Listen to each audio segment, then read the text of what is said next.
Okay, it's a good afternoon from me. It's what 3:20 at the moment here in the UK. A lot to discuss, as always. There's never nothing happening in sports. Some big things are happening around the world of sport, not just in the UK, but globally, as always.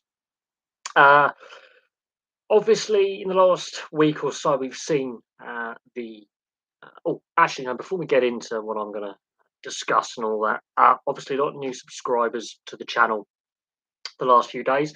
Bit of housekeeping. You've got to be subscribed to send messages in the chat. Um, that's designed to make life a little bit easier for the moderators that I have. B keeps the idiots away because that means they've got to keep making new accounts, ironically, in order to be idiots and troll and disrupt. So, ironically, that keeps them away, and it's been very, very successful over the last 6, 7 months. Um, Try and keep politics off the chat, and that's pretty much it. So let's delve in. So a lot has actually happened in the last few days. Obviously, over in Australia, the sports journalist Paul Kent being arrested and charged with assault. He's received an AVO order, which I believe is like an anti-violence order, which is similar to like a kind of like a restraining order and a behavioural order kind of thing.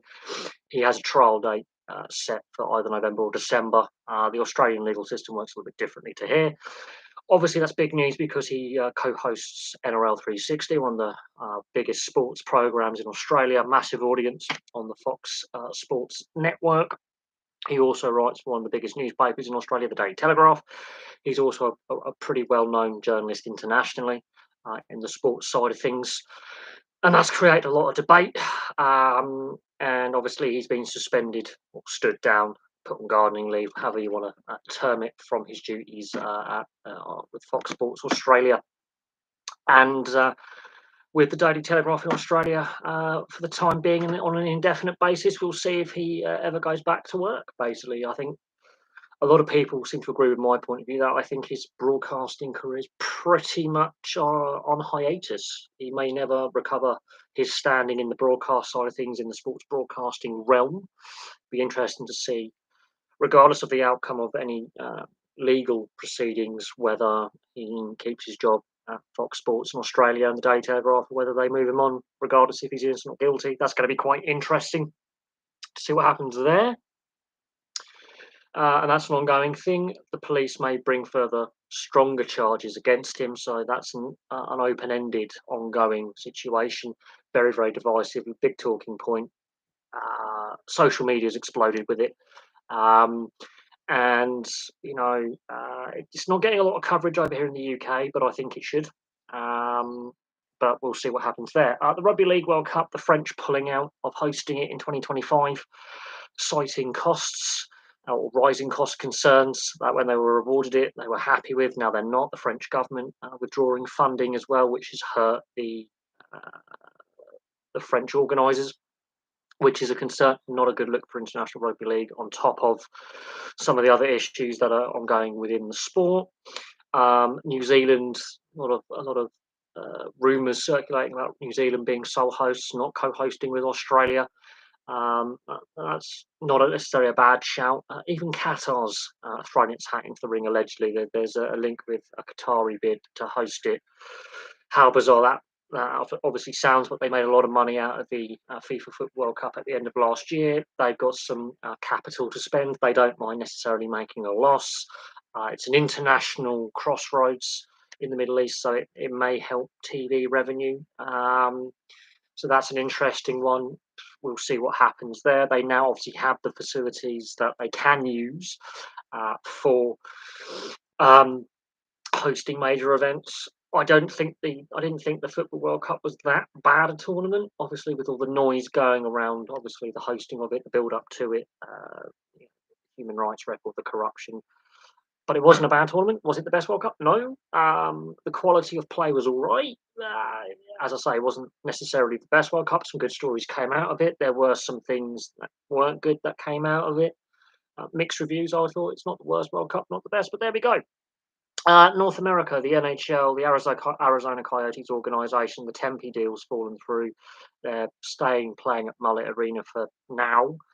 I think the agreement lasts there until 2026. We could see a relocation for the first time in over a decade in the NHL. The NHL would like to avoid that, um, but it's getting troubling for that organisation, that franchise in the state of Arizona. But the NHL realizes that the Arizona sports market is a big market alongside Atlanta. If they were to lose that, they don't want to relocate. Basically, they want to find a solution, but they're running out of options down in Arizona. And it's going to be hard to attract players because you don't have a long term plan. So the certain fan bases in the traditional locations saying move the team to Quebec, another team in Canada. That's not going to happen. Most likely ends up in Houston or Kansas. I would think if they can't find a solution to their arena issues past 2026, or even past the end of this coming season.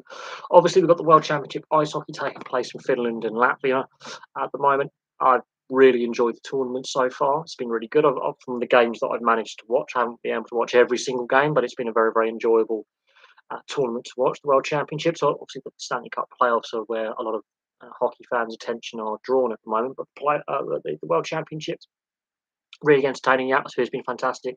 Finland and Latvia obviously have had a lot of hosting responsibilities because of COVID, and the Russians and the Belarusians obviously also not being able to participate for political reasons, obviously. But the Latvian fans fantastic, the Finnish fans fantastic, and this is what North American fans don't really get about European fan bases when it comes to professional sports.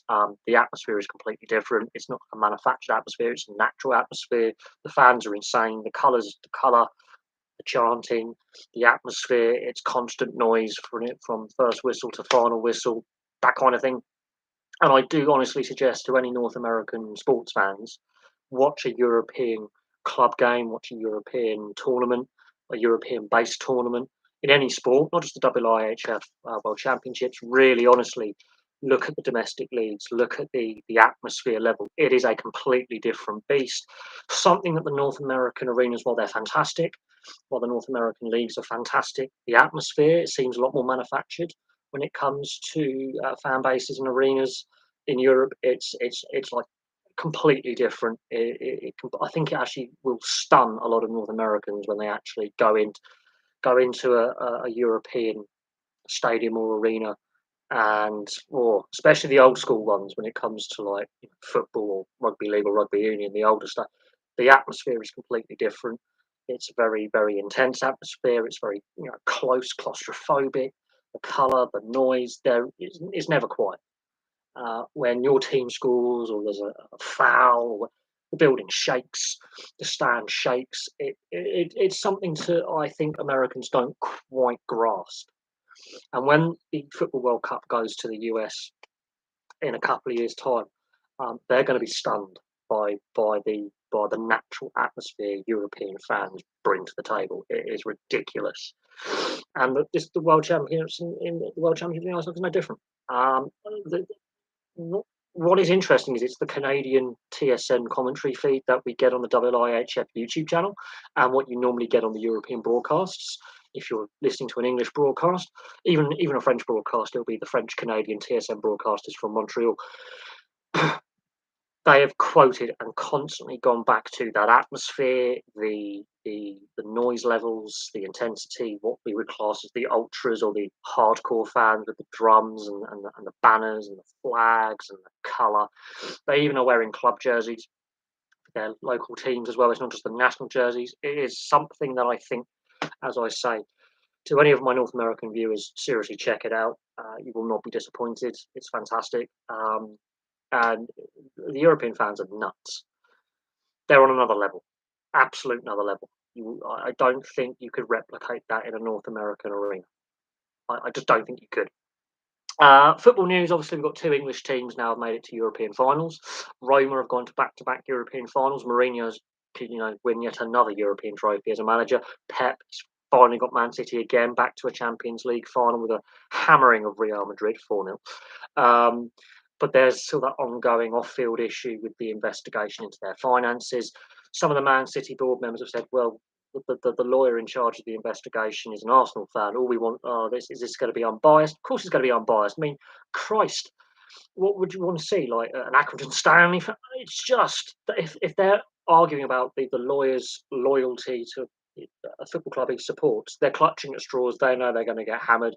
But as we've seen in the past, some of these big clubs have got away with it, had bans overturned, had punishments reduced on appeal. The thing is, these are the same charges, and on top of more so, well, actually, the same charges as the core of the investigation UEFA brought, plus new charges on top of that. They were found guilty by UEFA. However, their appeal stood on the fact there was a time limitation. The Premier League doesn't have time limitation. They can go back to the beginning of time if they want to. I think Man City are looking at a severe punishment. If the Premier League and the FA water down their punishment, it's not going to be a good look. But at the same time, if they overpunish them, they've got to go after other clubs. No one comes out a winner. But at this current time, UEFA have realised their current financial rules aren't fit for purpose. Alexander Serafin has stated that from the first day he took office at UEFA.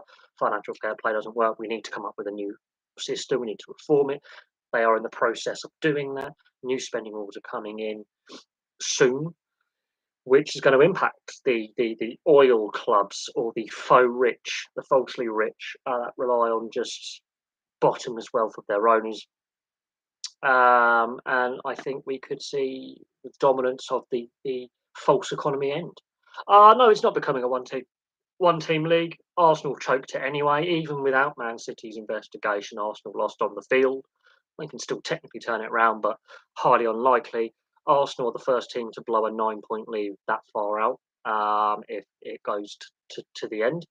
However, as we've seen in previous financial scandals involving football, when titles get stripped, do the Arsenal players really want to have an asterisk against their name? Should they be awarded a Premier League title because Man City get caught, with their punishment, that kind of thing? So it does. I mean, Man City haven't always been top in the Premier League this season. Newcastle have been up there. Arsenal, several teams have been vying for that top spot at points this season. Arsenal then managed to get a gap of about 9, 10, 11 points at one point, and they've blown it. So on the field, Arsenal haven't performed. You've got to perform on the field, regardless of the noise off the field. So it's not a one-team league. No, I think that's. But we've had this debate in the past when Liverpool were dominant and when Man United were dominant. You know, this debate's been had on a recurring theme since the 50s because Wolves were dominant at one point. We've had this debate for 70 years. Every so often a team will win more than 2 leagues in a row and suddenly, but it took about 30, 40 years for the first three-peat, and that was Huddersfield Town. So it took a long time in English football for the first team to win 3 league titles in a row, and that was Huddersfield. And that record stood for a while. And I think Arsenal did it 15 years later. And then it's taken a long time, and very few clubs have won, 3, 4, 5, 6, how many titles in a row. And if you look at the history books of consecutive win seasons, so I wouldn't say Man City's made it a one-team league. However, they have distorted the ability. But at the same time, people go, "Well, Man United have spent stupid money." They have. Liverpool have spent a lot, yeah, but they've also sold a lot as well. So actually, their net spend, sale actually is not as much on outgo. Chelsea, yeah, and yes, I do think excessive wealth has distorted the landscape, and poor oversight and regulation by domestic leagues, the UEFA, FIFA, and then the corruption within those organisations and issues have allowed a situation like this to occur over the last 3 years. Juventus, Italian football is a different beast. Obviously, there's been multiple corruption scandals in Italian football, and Juventus have been involved in several of them. And I'm not joking, which is a bad look. But again, there's question marks over the integrity of several of Juventus's titles throughout their history since the 80s.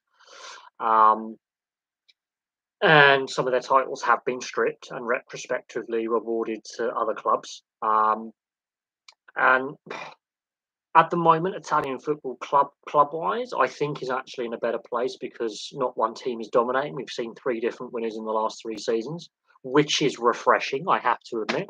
Admittedly, they're with clubs who've won the league before, but it was refreshing to see Napoli do it, for example, with all the issues they've had in their history. And they're not the wealthiest club by any stretch. They've had to reform, they've gone bankrupt, they've had financial issues off the field, but it's their first league title in a generation. AC Milan, they've had money issues. Inter have had money problems off the field. So it is kind of refreshing to see other, you know, and Inter are quite a dominant club historically in Italian football as well. So it's back there. But 3 different teams have now won in Italy in 3 seasons. That is a good thing. That's a good, healthy sign that a domestic league is recovering because I do think over the last 20 years, while they have won a World Cup, while they have won a Euros, their national side's been impacted by the lack of competitiveness in the top flight. Germany, the same. I think Bayern Munich finally are getting challenged again. And yeah, Dortmund's the second most successful team in German history. So is that a good thing? Union Berlin. That is the difference. If Union Berlin were to win the Bundesliga title, suddenly the debate changes. It's not Bayern's league anymore. Dortmund aren't the second team anymore, and someone else has got their hands on the Bundesliga shield, and then that's a different debate. I do think it is different, however, but similar because there's been corruption allegations. There is definitely suspicions of bias, all that kind of stuff. We now know what's going on with Barcelona and the investigation into bribery there and their debts. And I do think we have to start really punishing um, clubs properly, rather than just going, oh, but it's a big brand, will hurt. The thing is, because some of these clubs that are doing misdeeds have become big brands, it's a bad look. And by weekly punishing them or not punishing them, it doesn't look good. But by at the same token, when they punish them, it's not a good look. But it because it shows that the clubs have the power rather than the authorities. I haven't even gotten to rugby unions mess that rugby unions in. I wouldn't say Man City's more like Bayern Munich than Juventus because Bayern Munich, ironically, alongside a lot of German clubs, are running the right way. That's something, Bayern Munich have a better youth system than Man City. They always have. If you look at it, German clubs, for the most part, are run in a much more transparent way, where fans have a big say on the direction their clubs take. Um, and so that is interesting. At the same time, Bayern Munich struggles this season are kind of refreshing because I think it's vitally important that we do see other clubs win but then we've had this debate before in other sports, like the 11 in a row in what was the New South Wales Rugby League, which is now the NRL, by the St George Dragons. They won 11 titles in a row, and that will never be repeated, by the way, because that league now has a salary cap and the game is more professional, and roster management's key, and scouting and youth development is more key. Um, but they won 11 titles in a row. Obviously, you look at the NHL with the Montreal Canadiens and how dominant they were, and the Edmonton Oilers and the New York Islanders and Toronto Maple Leafs historically when they were winning all these Stanley Cups. That is not going to. I mean, I will admit Tampa Bay gave it a good go. I think their window's closing with the current core they have. Um, it's refreshing to see, in the final four in the conference finals, there's 2 Stanley Cups between 4 teams, and there's not a lot of Stanley Cup finals between 4 teams. The Dallas Stars, the Minnesota North Stars made before they got relocated, made Stanley Cup finals. The Dallas Stars themselves have won 1 out of multiple appearances. They haven't got a lot of final success. The Florida Panthers have only been to 1 Stanley Cup final. The Vegas Golden Knights have only been to 1 Stanley Cup final, admittedly in a very, very short history. And the Carolina Hurricanes have been to 2 Stanley Cup finals, winning 1, never made 1 in Hartford. So you look at it, and ironically, that's a salary cap based league. And it's definitely refreshing that we've seen a load of first time winners as well since the salary cap was brought in. The first 2 champions following the salary cap being introduced were first time winners. So that's kind of refreshing. And only one of the teams that is in the Final Four has won the Stanley Cup in the salary cap era. Um, and that is refreshing. So when we're talking about football and not having a full universal salary cap system, or individual leagues having like really basically percentage of earnings as a salary cap, it does make it a little bit more uncompetitive. But is Newcastle replacing Spurs in the Big Six? Newcastle have always had a very big fan base, and in the 90s were a far bigger club than Spurs for international reach. And ironically, they've won more league titles. Just gonna put that out there. They've won more league titles. Um, Spurs won two. I think Newcastle like won like five, six. Like that. Newcastle's had a very long trophy drought, longer than Spurs. Newcastle's had a very long drought with appearing in Europe. But in the 90s, they were very, very close to winning a lot of silverware. Um, but it's the media have made up the Big Six. The media make up these terms. The media make up these clickbait articles. The media are obsessed with Man United and Liverpool to a point where I'd rather watch paint dry and sniff glue. Um, and don't get me wrong, I've seen like a lot of clubs that founded the Football League play, right? So I've seen Blackburn play. Obviously, I'm a Blackburn fan. I've seen Burnley play. And my granddad was a Burnley fan. We'll move on from that. But I've seen Blackburn and Burnley play, the oldest rivalry in the English league. Right, I've seen Liverpool play. I've seen Sheffield Wednesday, another Football League founder, play. Um, I've seen Southampton, Portsmouth, Watford play a lot of times. Brentford play a lot of times. Fulham play a lot of times. Um, I've seen QPR play. I've seen a lot of I've seen Ipswich, Reading. I've seen a lot of clubs up and down the Football League play, predominantly in the FA Cup. But and to me, they've all got pretty big fan bases. If I'm being brutally honest. It's how certain clubs have marketed themselves by their relationship with the mainstream media. I think that's the key. But the Big Six is made up by the media. Really, let's be brutally honest. Spurs do not have a great league record historically, and they haven't won a trophy for a very, very, very long time. Yeah, look, well, Liverpool had that period of dominance from the 60s to the 80s where they won the majority of league titles. Man United in the 60s and 90s and early 2000s won the majority of league titles. Other than that, they haven't been successful outside those periods. I'm just going to let that sink in. Out between the 60s and the, let's say, 2010, the majority of titles were between those two clubs. Other clubs also won silverware in that period.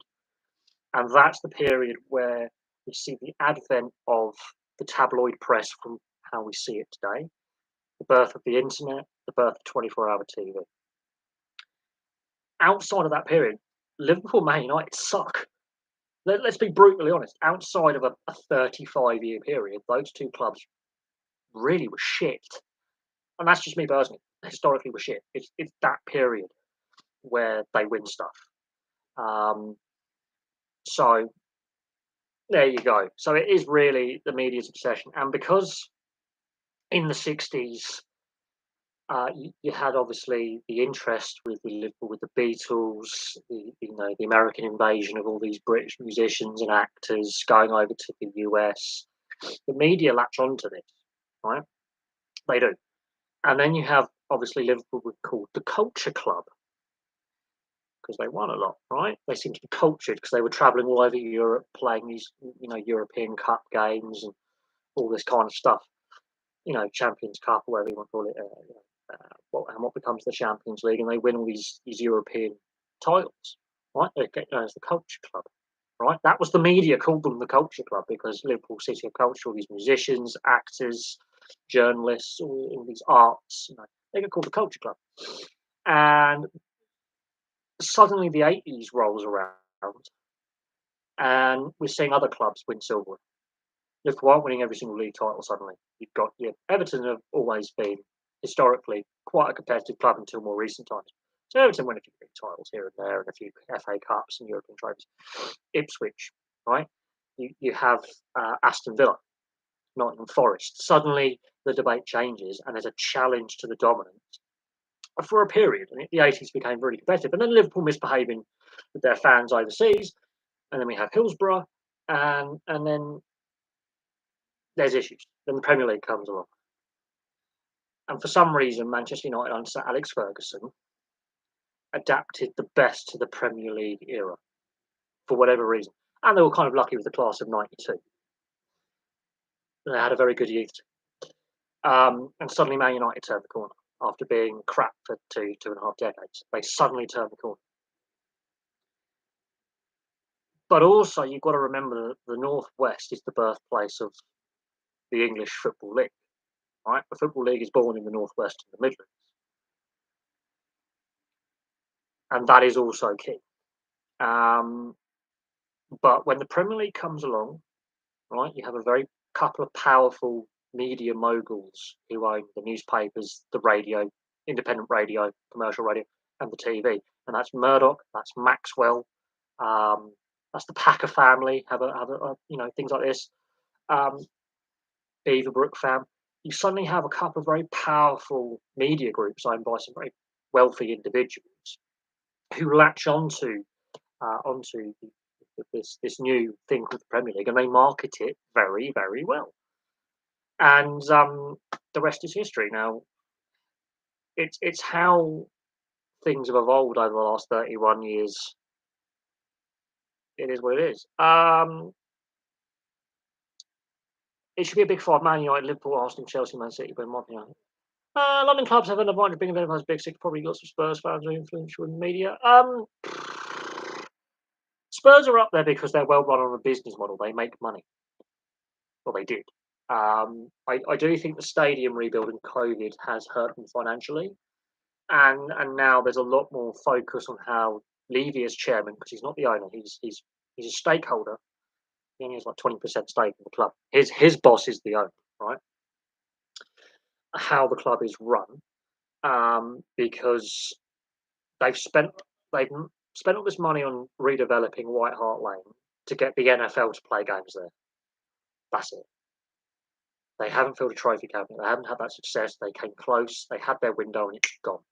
And now they're really turning into a reactionary club because they haven't taken that next step. But there's a lot of money in London. Obviously, the American sports like the NFL, the NBA. There's even plans to have the IIHF World Championship Ice Hockey in London in a couple of years. You know, the UK, Great Britain's going to put it in a bid. I prefer Sheffield and Nottingham to get it because they're already ready-made ice hockey arenas there that quite easily could have the capacity for a World Championships. Uh, so there's already money in London. It's a global city, but there's also money in Manchester as well. It's a global city. The British media is split between two major hubs, and then there's obviously regional hubs as well, like Scotland and other cities as well that have regional media hubs. But the two main bases of the British television and print media are London and Manchester. So South East and the Northwest. Lo and behold, the Big Six. Where are the Big Six? The South East and the Northwest. Because the media is based there, so they just wank themselves silly because they're right on the doorstep of some of the big clubs right now. There you go. Bournemouth, Bournemouth, that'd be a joke. That would be hilarious. But hey, Huddersfield won 3 league titles in a row, so anything's possible. The reason why the Northwest has so many professional football clubs is the birthplace of where the sport's born. So there you go, and it's a very populated area with a lot of towns and cities very very close to each other that are very densely populated.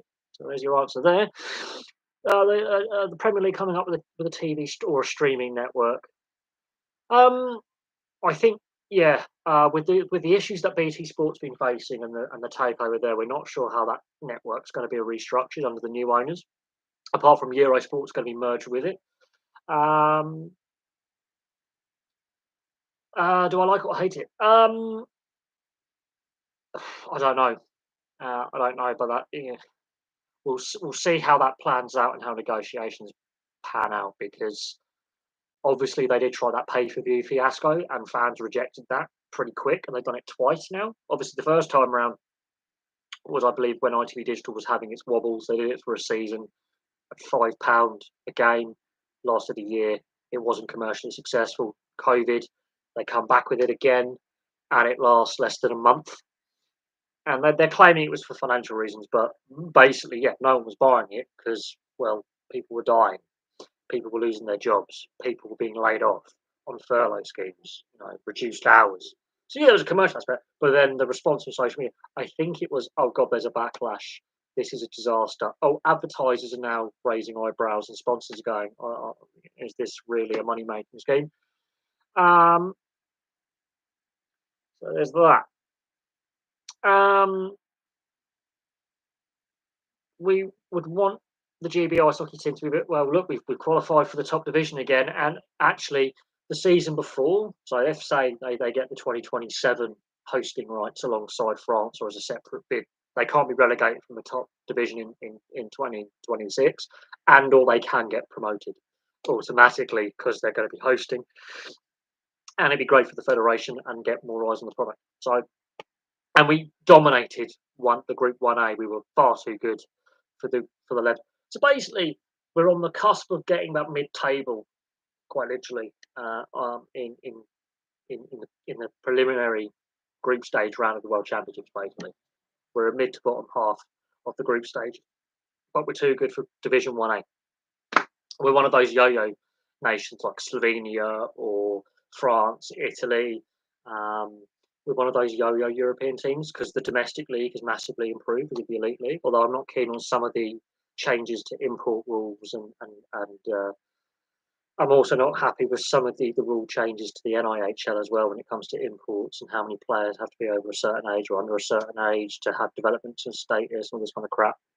Um, but that's another debate for its whole own video. But the league ranking, the national ranking has gone up. We were 22nd when we got relegated out around just after COVID. We're now 18th world ranking, so we've actually improved in our world ranking by 4 nations in a year and a half. So I can't be angry with that. I think we are getting better, and it makes the elite league look better because we're getting better. But we do need to restructure our domestic game. We need one overarching governing body, not several, because you've got a Scottish governing body, you've got an English and Welsh governing body, you've got different league governing body. We need an overarching, like the FA, like something like that. Bang, we need a national governing body because it's the only sport where we have a national league covering all 4 home nations. I'll let that sink in. Yeah, if West Ham win, it'll be their first trophy in a generation or 2 generations. Yes, that's not bad going. And it can happen. It can happen. But David Moyes has had one cup final and lost it. Right. We'll see what happens. But players seem to be enjoying their European run. It could be, a key moment for that football club. Well, Bournemouth do have a wealthy owner. He owns the Vegas Golden Knights in the NHL, and Bill Foley, one of the wealthiest Americans. They already had a wealthy owner, so it's just the stadium holding Bournemouth back. As for a Spurs takeover, it's gone quiet. Will it happen? Much more bad press and much more criticism aimed at Levy. I think the ownership group, of which Levy's part, may look at potential investment, but they've got a lot of debt. People think because they've got the NFL going, they haven't even got naming rights for the stadium. I mean, that stadium's been open now for a while. The NFL's been going there for a while. They can't even get naming rights for their stadium. So it does say to me that certain sponsors and corporations are a little bit on a second here. Your debts concern us. The lack of success, brand recognition concerns us. And the constant instability in the dugout concerns. You want to see stability. That's how you get sponsors on board. That's how you get investment. So we'll see what happens. They need Harry Kane to stick around. If Harry Kane goes, this is ridiculous, and a few other young up and coming players. It's not just Harry Kane. You need Son to stick around. They need to develop more young players, get into the squad, which they're not doing. They are. I think their window's closing with the core they have. And there's been a few players who've misbehaved, some bad transfer decisions, and that lack of silverware is starting to hurt them. Yes, Germany is good at ice hockey, although this World Championships, the team isn't playing very well. They've got some of the best players in the NHL, Leon Draisaitl. Come on. Germany is quite good at ice hockey. The DHL is a brilliant league. I think it's like the fifth best league in the world or something. Very well attended. It's the second most popular team sport in Germany. Um, yeah, they've got a good team, the Germans.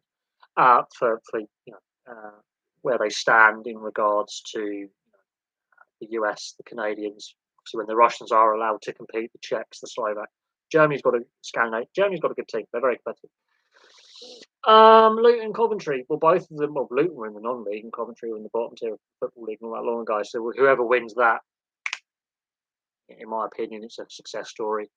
Um, Average attendance at the EIHL just over 3,000.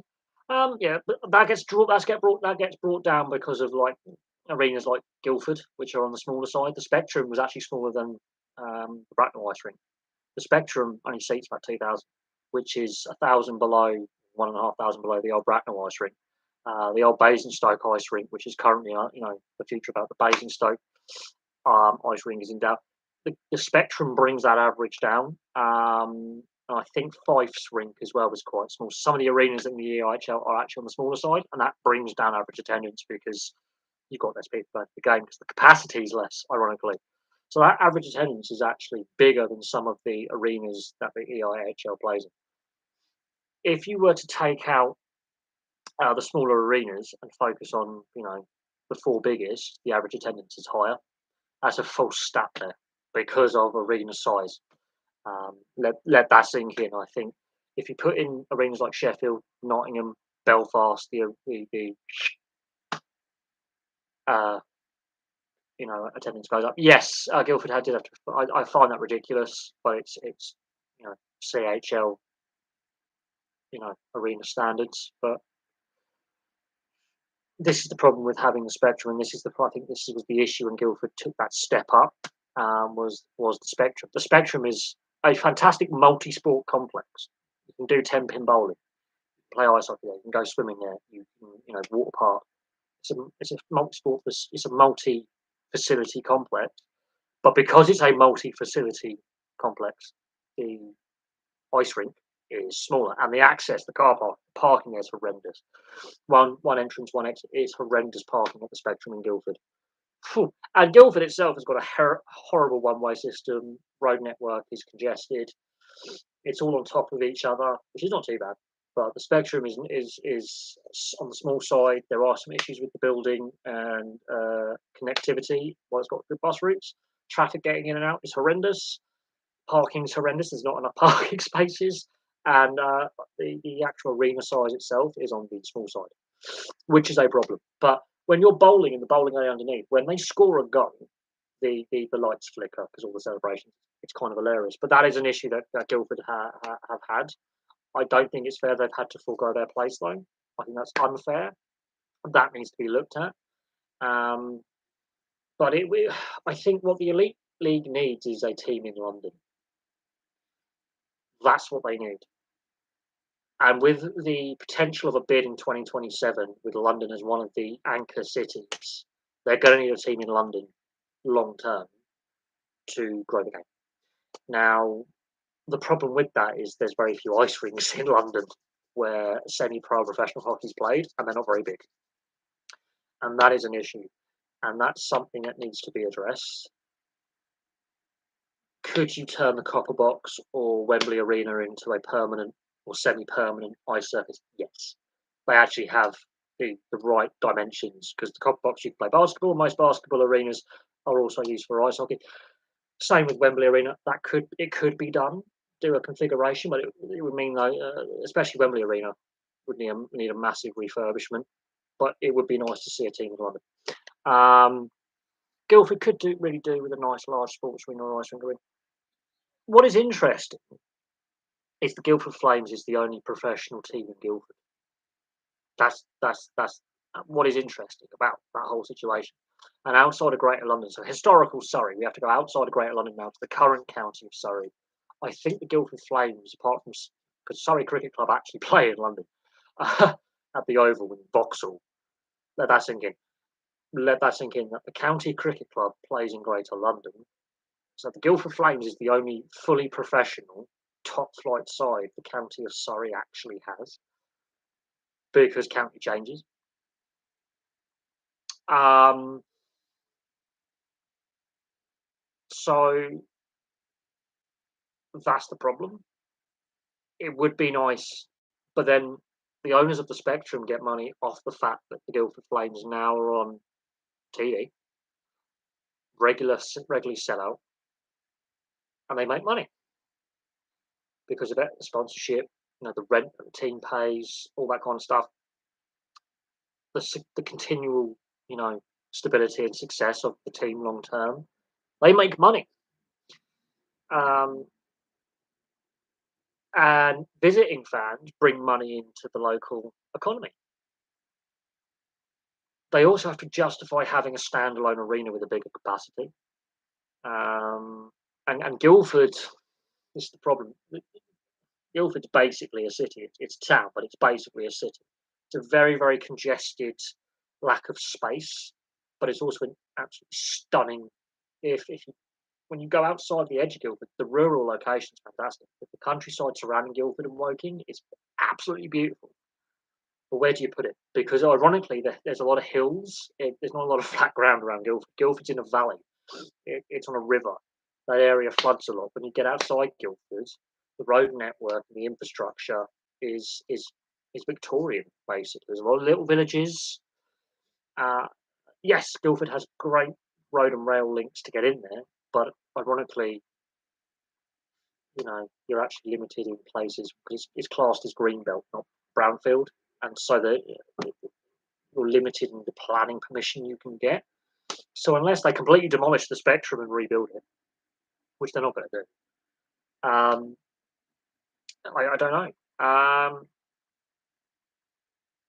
Wembley Arena, somewhere in East London. The O2, obviously, I think is the logical place. Um, they've hosted NBA at the O2. They've hosted the NBA at Wembley Arena. It would be nice to see a professional ice hockey team. There was rumours at one point to have like a KHL team in London before obviously the whole Ukraine and COVID kicked off.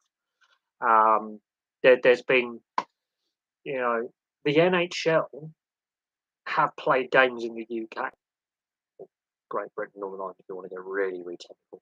They've come over here. Well, I think they played games in Belfast and Nottingham. The NHL has seen the European market for a very long time for pre-season and regular season games, and they've done it quite well. The issue, there's a few things. So yeah, um, I would always prioritise Norwich City. Of course, I was back in the Premier League, but we don't deserve to go up the season. So yeah, I think Luton and Coventry is going to be a fun. Look, Coventry have had that Premier League status. Um, Luton have had that Division One old school pre-92 top flight status. Both have won silverware historically. I think Luton's won a League Cup, Coventry's won an FA Cup. They're both old clubs. They go back a long way, long way. Coventry's had issues with their stadium and financial issues. Luton have got obviously long-term plans. They want to move out of Kenilworth Road and have a new stadium. The stadium, they can't expand it anymore because it's surrounded by houses. Both clubs have had financial problems. Both clubs have, Luton's ended up in the non-league. Coventry have ended up in League Two. Both clubs have really gone bust. It's a fantastic. Whoever wins or loses, they make a lot of money out of that game. But we haven't even discussed Wasps' issues and the Coventry City, the stadium. Guildford, yeah, Guildford does have a cathedral.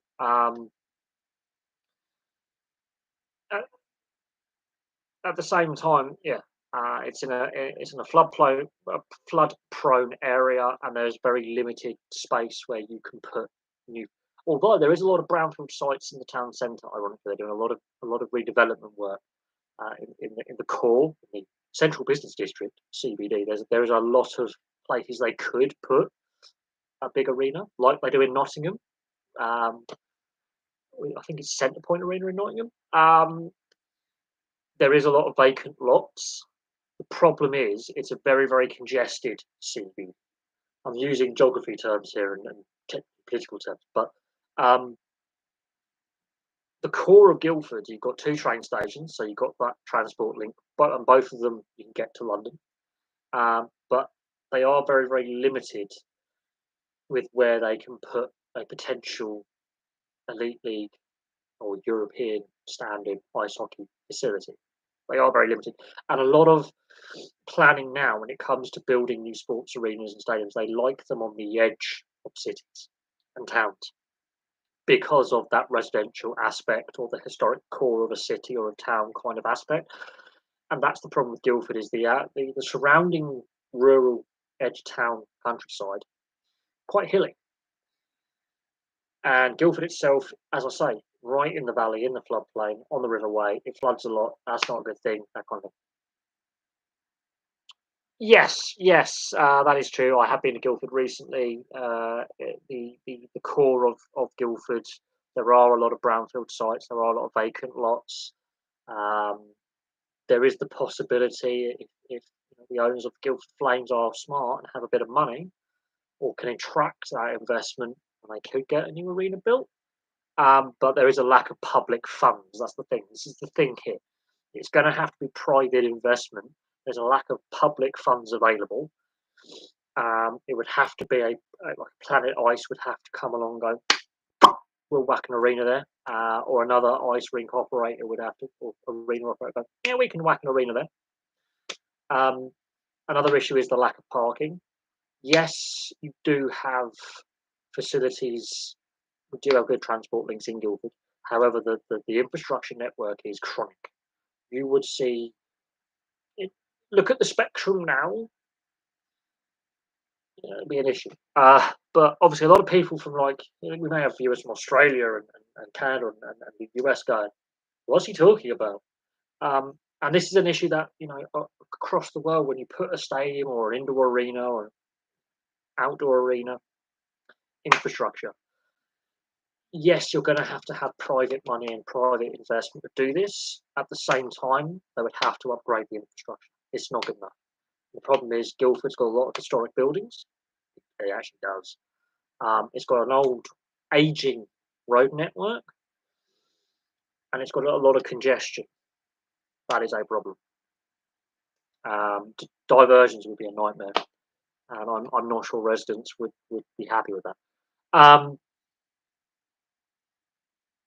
Yes, yes. Woking, yeah, but Woking's still got a lot of social issues. There's a big wealth divide, but Woking, ironically, has a higher average salary than Guildford because of the McLaren link and Mercedes World.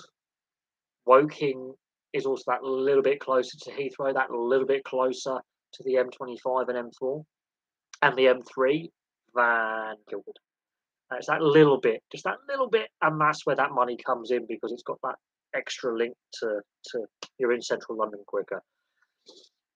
Yes, they've got one of the tallest buildings outside London in the town centre in Woking now because they also want to get that city status because that means bigger budgets, that means more central and local government investment that can come into a city when you get granted city status. You get that little bit of extra public spending. Um, um, I haven't been to the Spectrum in a long, long time. We're talking over a decade, so I can't. I know it's not in the town centre, but again, when I would talk to visit when I used to go to these games and the Guildford before the Guildford Flames were in the Elite League, and they would discuss the location of the old Bracknell ice rink. Again, parking was limited. There were issues there, but much like Guildford, on a bus route. Unlike Guildford, right by motorway, which is key. You've got literally a motorway, and you're there. That is a where you and it was right on the. It wasn't right in a housing estate. It wasn't like surrounded. But again, parking was a concern and always had been a concern at the old Bracknell ice rink. Spectrum has the same problems where because the Spectrum is different because it's a bigger facility than the old Bracknell ice rink. But Bracknell ice rink also had a ski slope, had a bar. You had you've got the hotel nearby. It was also a multi-purpose facility. The spectrum is larger, as in the whole facility. Parking is chronic, and because Guildford, unlike Bracknell, is not a Bracknell is a new town. With the old, with some bits being on the old original road layout where the old houses remain, where the old village used to be. Majority of it is brutalist. They flatten what was there before. Very little of the original old buildings remain. Guildford still has that old school pre 1945 core. I'm going to put it pre World War II core with the road layout, and that's an issue. Yeah, Mercedes World. I've been to Mercedes World once. I've been to the Brookwood Museum as well, and I've actually walked on the old Grand Prix track, the sections that remain, which is fantastic. Been inside the Aerospace Museum, been inside the Motorsport Museum, seen the old classic cars, do little sections on the old banking and the old remaining straight that they still have on the old circuit that still remains. And you can see the old banking, the old oval, still see bits of the old Grand Prix circuit that went out of use before World War II. And there's still bits of the old Vickers factory there as well, which is fantastic. And there is one of the Concords there. I got to see one. I got to touch Concorde. Didn't get to go on the tour because me and my mate forgot to book our pissing tickets for it. But I got to touch Concorde's wheel for it. I was like, "Ooh, landing gear." And I've been on the Shah of Oman's private jet. So there's that. You're right. My area where I live right now haven't was knocked up after the war, and very little remains of the old towns. Yeah, a lot of areas, obviously, post 40s, 50s, 60s development. Um, yeah, so and then that impacts where you can put a sports stadium or an indoor arena going forward. And this is an issue that we've seen with new stadium builds. So Coventry, with the stadium issues there, that have ultimately cost Wasps financially. And Rugby Union, the club finances are in a mess. Wasps have had their bid to their championship license rejected. They've got to start at the bottom tier of the English rugby pyramid. But the original amateur club, which the professional club was based off, still remain in London. So, and they're now 3 years in there. Worcester Warriors, that's, and now London Irish have got what, 11, 12 days, end of the month, to get their potential takeover deal completed. Otherwise, they're in the same boat. So, in the space of 6 months, we could see 3 Premiership sides go out of business. Yet they are still obsessed with ring fencing the Premiership, denying clubs like Ealing, Bedford, Cornish Pirates, other clubs the chance to make top flight. While at the same time, clubs are bleeding money because of requirements. Like they can't even fill the stadium. Like you got to have like a 10,000 seat stadium to play in. They can't fill out stadiums. But if you're Saracens, you can just throw money around like it's going out of business. If you're Leicester, again, and it seems to be one set of rules for Saracens and Leicester, another set of rules for the rest of English rugby, club rugby. And the RFU Premiership Rugby, the whole thing has been mismanaged. And a lot of people say, well, it was the clubs who fouled up. Yeah, because they were allowed to foul up because of the way the RFU washed their hands of any kind of governance responsibility, put it on the Premiership in the side of. It's like the FA with the Football League and the Premier League. Basically, we're not responsible for this mess. You got, and then they go, we're not responsible for this mess. It's the individual clubs, and it's just a pile of shit. Well, the fact that Southend United have been given an extra 2 months is very interesting. I think that again is quite interesting because that's technically the start of next season, not this season, which is very, very interesting. But Southend United, much like Macclesfield, much like Bury, Bury was different to Macclesfield and Southend, but COVID has definitely been a problem. And it has definitely exposed the issue. I mean, as I said, when Bury went out of business, this is the beginning of a domino effect. COVID accelerated that domino effect. And it doesn't matter that it's in the lower levels. It doesn't. Because now we're seeing that domino effect go up to the championship level now with clubs like Wigan and Huddersfield having their problems and Reading this season. And that's going to then have a domino effect going up to the Premier League. But eventually it will catch up to the Premier League. Um, and if the Premier League wants to divorce itself from Sky Sports and what is going to be TNT, BT Sports TV deal, and go with their own TV package, and that then fails domestically and doesn't make the money that they expect, which it probably won't. Because if people are switching off and cancelling subscriptions to Sky, BT, and their broadband packages, and they're now starting to switch off Netflix and the other streaming stuff, like Disney Plus is not making any money for Disney, for Christ's sake. Disney own sports network as well. When we're seeing people, cut the cord and illegally stream because it's cheaper, I cannot see Premier League TV making any bloody money, or making the money that they expect. They're trying to head off the IPTV kind of thing. There's been this massive crackdown.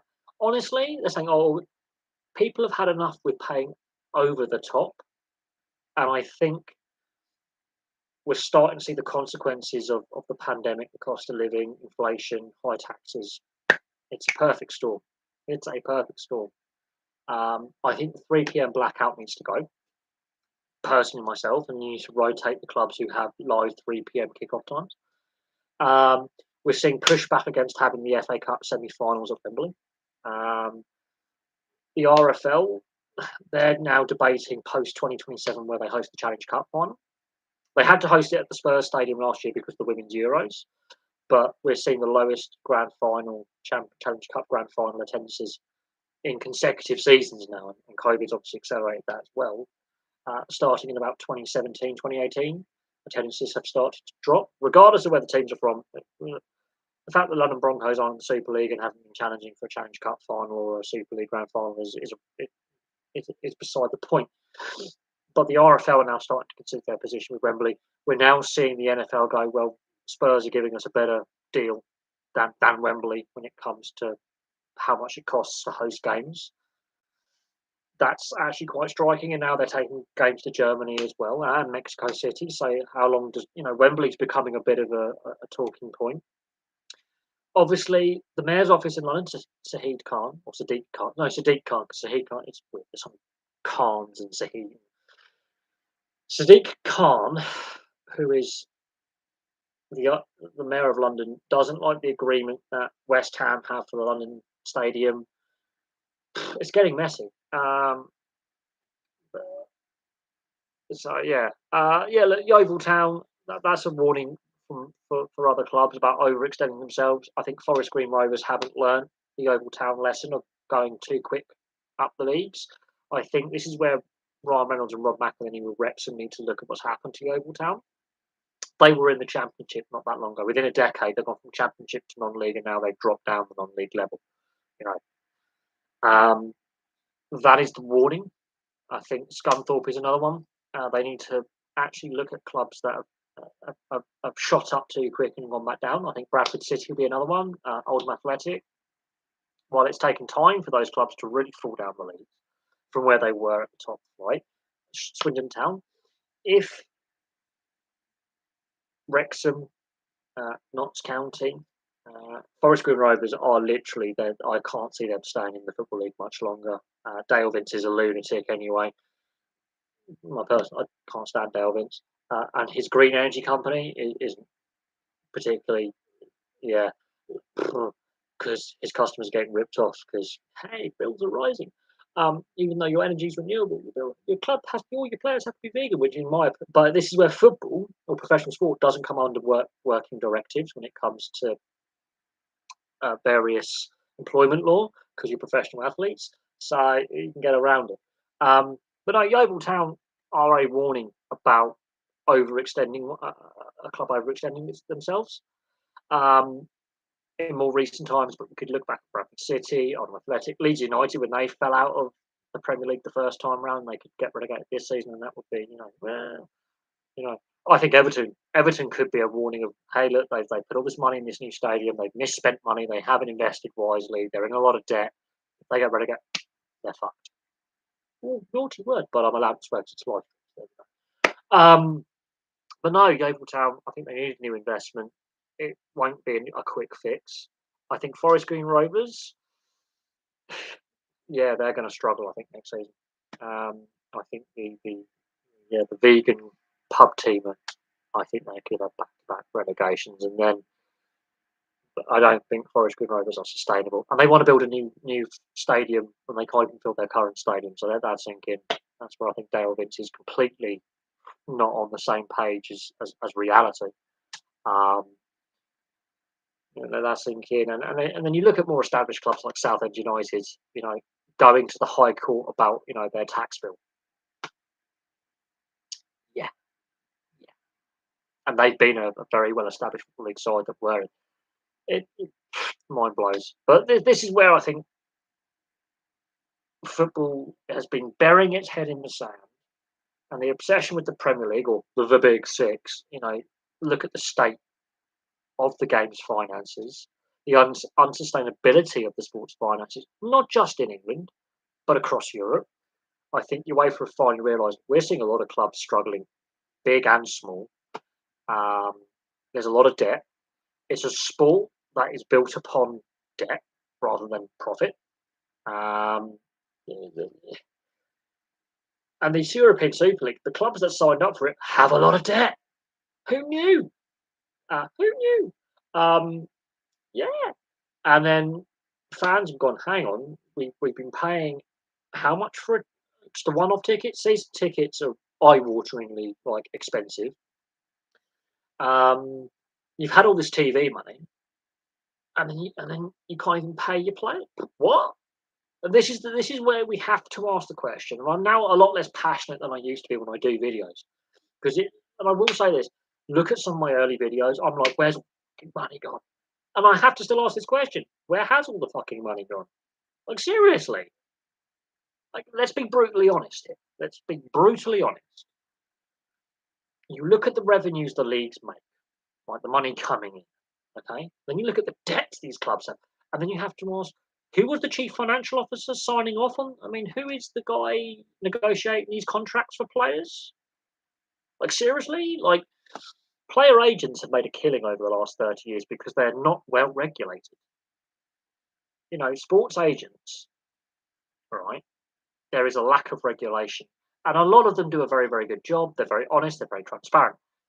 And then you look at some of the sport player agents, and then you're scratching your head going, they've negotiated some weird clauses in ex-con. I mean, it's like the Griezmann situation where if he played more than, a certain amount of minutes or something, it triggered a clause in his contract. And so Atletico Madrid were underplaying him basically. And Griezmann knew that this would trigger a clause between the clubs about who owes what money.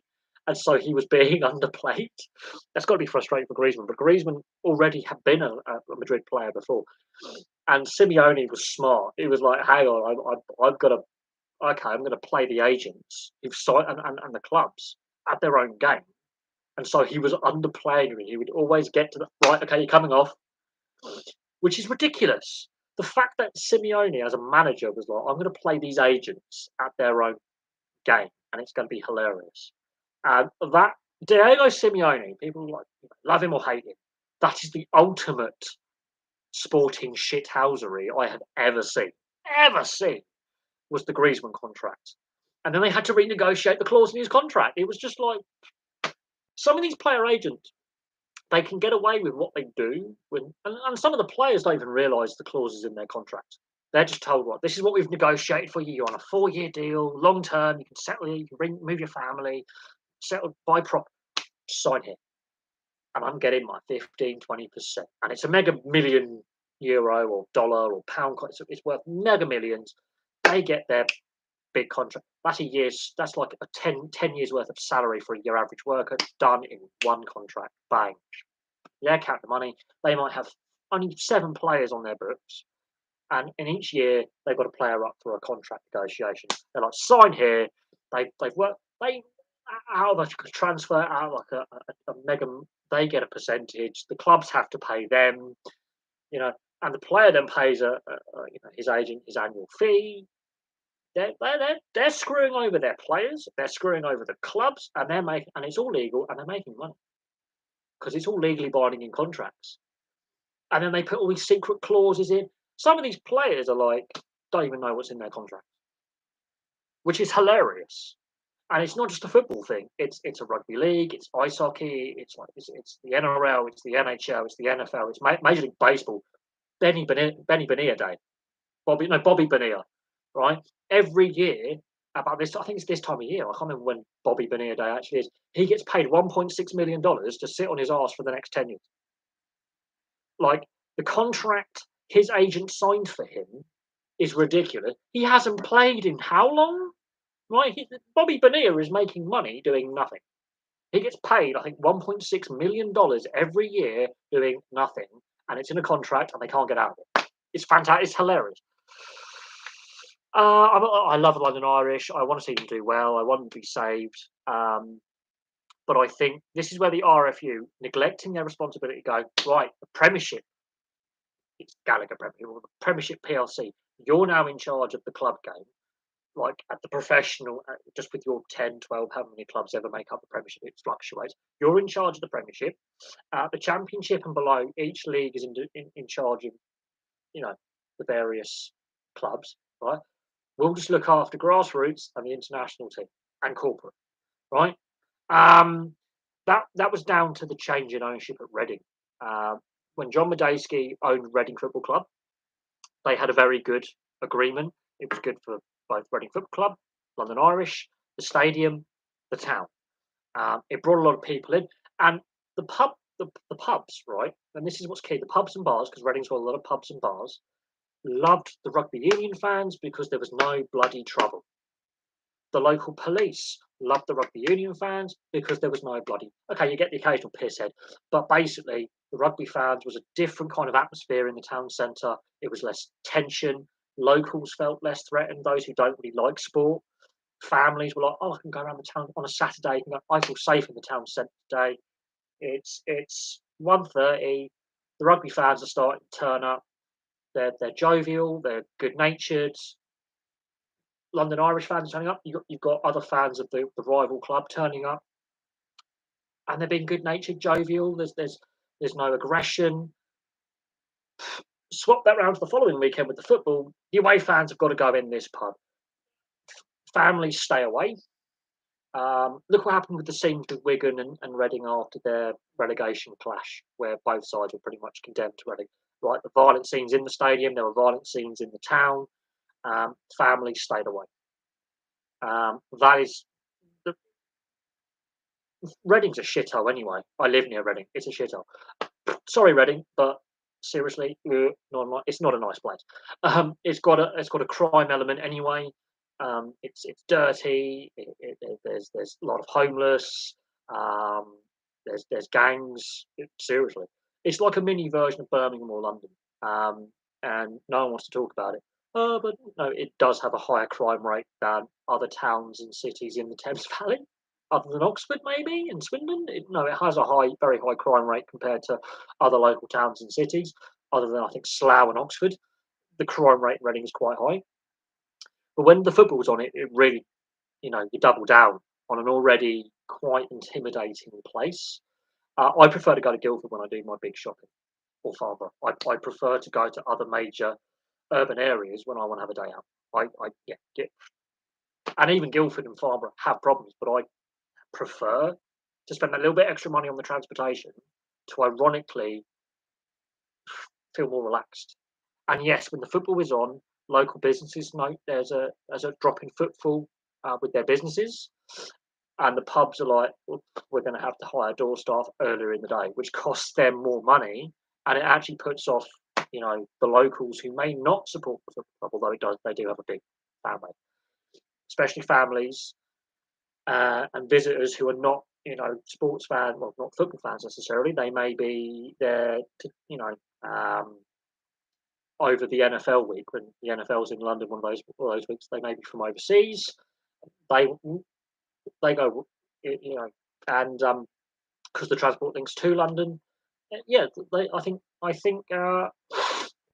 they do miss the arrangement. But new ownership coming to Reading Football Club, London Irish basically told you've got to find somewhere else to play, and it's hurt both the club and but no, it's noticeable and it's the same when I've been at Reading Station when I think it was was it last? When was it? It was last summer, and I think it was playoffs or near the end of the football season. And because Reading is where it is, um, it's an interchange station. So I've seen multiple different fan bases changing trains at Reading to go to various different. I've seen Brighton, Wolves, Reading, obviously, Chelsea, Arsenal, and they may all be playing in different places. And because Reading is that interchange station with the Southwest, the Midlands, London, the Southeast, you can get trains to the Southeast, the South Coast, and Wales, a lot of different fan bases. So you could be in Reading on a Saturday morning, and the train station, the main because there's one, two, going to be yeah, you've got Tilehurst technically in Reading, the new Reading Green Park by there's technically four train stations in Reading, Reading West. When you're there at the main station, you can see a lot of different sports fans, and they may be all football. You might have some rugby union, you might have some rugby league, doesn't matter. Um, and I was thinking, I think what was I doing in Reading that day? I was coming back from Maidenhead. I'd been at a mate for a long weekend. And I was coming back, so I had to get a train back home, and had to change trains obviously because I don't drive and I don't have a motorbike anymore. And I'm hanging out of my quite literally. This is back when I started drinking. I'm really, hungover, tired, and I was like, "Oh Christ, we've got Brighton fans, we've got Wolves fans, you've got Reading." There was a few other clubs. I counted 9 different fan bases on match day trying to get various players, and I'm thinking this, and there was a heightened police presence. Well, let's just let that sink in. And I'm like, I'm, this is hilarious, and I am battered. I and I'm just walking through the station, and there was a heightened police presence. Partly because there was a lot. They're wearing their football, but then you know who the hooligans are, and you know who the family fans are, because hooligans don't wear the jerseys; they will be tooled up. And there was a heightened police presence. And this is something that, again, North Americans don't fully understand about us Europeans. We like to beat the shit out of each other, unless you're from Philly. No, seriously, when it comes to our sports, the hooligan ultra element, the hardcore fans is the American. No. North Americans, especially from the US, don't quite realize how violent certain sections of fan bases can be and how intimidating that is to non-sports fans or those people, locals who may don't follow that particular sport. I've been at London Paddington on a Saturday late in the evening after coming back from an ice hockey match at Streatham. So me and my mate are very obvious that we're ice hockey fans because we're away. And there were Arsenal, Chelsea, Spurs, Palace. I think 2 of them had played home and 2 of them had played away. And Paddington Station was a punch-up. And me and my mate Sam, we've cracked open a couple of tinnies. And I was like, do we join in? Or do we just go home? And he was like, I want to join in. So do I, but this is London and we're not from London. And I thought, fuck it, let's get on the train. And again, there was a punch up. There was Arsenal, Chelsea, Spurs, and I think Crystal Palace all having a massive brawl. 4 different firms, massive brawl by platform 9 at Paddington. It was kind of funny because they're all middle-aged fat blokes who are had a few too many. So they're not true hooligans, but a bit of banter got out of hand and they're swinging. And was it intimidating for me and my mates? No. Was it intimidating for some of the other travellers? Yes. I could see some women feeling very intimidated. People who had obviously been out for a day out with their families and all that feeling quite intimidated. And the policing was hopeless because Paddington, not only is it a mainline station, you've got the underground, you've got the overground, you've got the crossrail. It's a transport hub, and they've all piled off various different tube trains and different mainline trains, and they've all merged at one point. And it's a Saturday, a lot of alcohol, and the policing just wasn't good enough. And this is what I don't think North Americans don't quite get is even when these fuckers are sober, they fight. I've been at. Do you think the NCAA fans or NFL are intimidating or intimidating? Um, I think North Americans don't fully get the atmosphere we can have in our stadiums. The atmosphere in arenas seems just a bit manufactured and a bit more friendly. Like they don't segregate fans. This is something the Americans are going to find out. And when North Americans do come over here, they forget we have fan segregation. So you may be staying in Guildford, you may be staying in wherever. You might be an ice hockey fan. Oh, okay, there's a professional ice hockey team. I'm going to give, and they go to or football, or rugby union, rugby league, and they go to the turnstile. And the only sport where there's no segregation for fans is rugby union. So they go to the turnstile and they go, "Can I have a ticket, please?" And they go, "Are you home or away fan?" And they're like, "What team do you support?" They're like, and then they get confused, and it's like you have to tell them. So you might be in the queue behind, going, "Mate, you are aware. Like, if you support this team, you're going to be the home fan. If you're going to watch this team, you're the away fan." I would suggest segregate. Why? Because you're going to get your head kicked in if you cheer for the wrong team in the wrong section. Like, what? And I've actually had to explain this in the queue. Bearing in mind, one of my mates runs the security for a couple of for the Guildford Flames. He does the doors and the bees. He does the door. His company does the security for the NIHL and the EIHL at those arenas. And I've been to the Swindon Link Centre with a couple of my, and we bumped into Americans who were like obviously there on business, who like us, and we had to explain to them like we have segregation here. They're like, what? Like, and we had to explain not like on racial lines, but like the fans get split up. So the away fans have an away fan section, and the home fans have their sections, and there isn't a neutral section where you can sit. So if you're in the wrong bit and someone wants to clock you, it's going to happen. And I've seen it where like they don't really know, so they don't know who the home team is or the away team. They're just there. I've seen it at football. I've seen it at rugby. I've seen it at football. I've seen it at ice hockey where North American fans really like, oh shit, and then they realise when the chanting happens and the atmosphere, they're like, I'm in the wrong place. Oh, oh no, I don't, and they really, and it's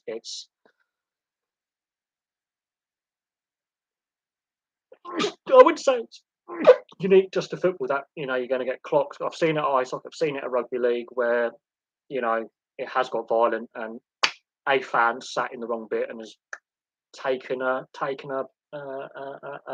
right hook to the left side of their face. And like cricket's pretty good, rugby union's pretty good, but when it comes to ice hockey, rugby league, and football, and you're overseas fan from North America, and you're visiting an arena, get a home ticket or get an away ticket. Don't just go. Actually, do your research. Understand what teams are, especially if it's like you're going to a heated rivalry game where it's like Sheffield Nottingham. You want to be sat in a very safe place because the fans will fight each other. They have done. The players will fight each other. They will do. And those two teams hate each other. And Sheffield and Nottingham, as cities, don't like each other. Let that sink in. And so if you'll see, obviously, if Nottingham Forest get relegated, they could be playing Sheffield Wednesday next season if Sheffield Wednesday get promoted. Right? If Nottingham Forest stay up, they'll be playing Sheffield United next season. You will see a heightened police presence. It's true. It's like when oh god, it's going to be an interesting one. Even in the same cities, like Bristol Rovers, Bristol City, obviously that rivalry is hate. They just hate each other because it's a thing. It's the same with like going up north and Shrewsbury, Wrexham. Like, oh, this is what Americans don't quite realise is the rivalry sells themselves. Like Newcastle, Sunderland, for example. That's just possibly one of the best underrated rivalries in English football. It's just brilliant. Yeah, West Ham versus. I'm kind of glad we got the win against Millwall because I don't think the Metropolitan Police would have allowed those home and away games to go ahead. I think that would be matched behind closed doors. Um, yeah, the North Americans don't have sex. No, they don't segregate fans. I think they're starting to do it in the MLS. I think they've realised um, with Major League Soccer that might have to be the way forward. But when it comes to the NHL, the NFL, NBA, Major League Baseball, they don't. Um, because the sport and culture there is a lot different, and and especially with the distances between cities. So if you're like a Seattle Kraken fan and you're playing against the Florida Panthers away, you might get like 5, 10 fans might actually get enough money to get a flight and go watch some games. So you're very likely not to have the same amount of away fans because the geographical distances being so small in Europe. Um, Travelling support is quite passionate. Look at the because the geographical nature of the US and Canada, you've got big distances between cities. Um, so they don't have that same unless you're like talking about like the Rangers Islanders, for example. That is one of them. LA Kings, Anaheim Ducks. Certain like the LA Lakers versus the LA Clippers. It's you can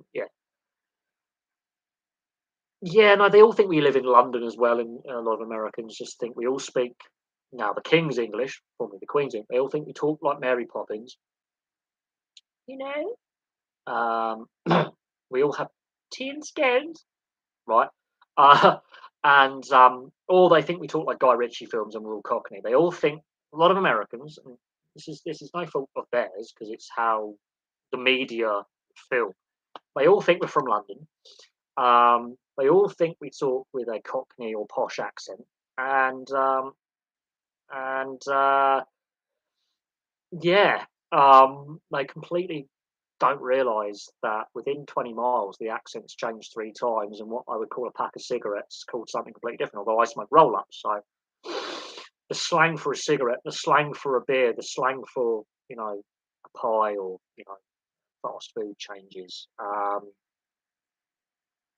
The best football rivalry. Blackburn Burnley's the oldest rivalry. Newcastle Sunderland. Millwall versus anyone. Leeds versus anyone. But I would say some of the older rivalries, like the Blackburn Burnleys, the Newcastle Sunderlands. You know, uh, Aston Villa Birmingham City.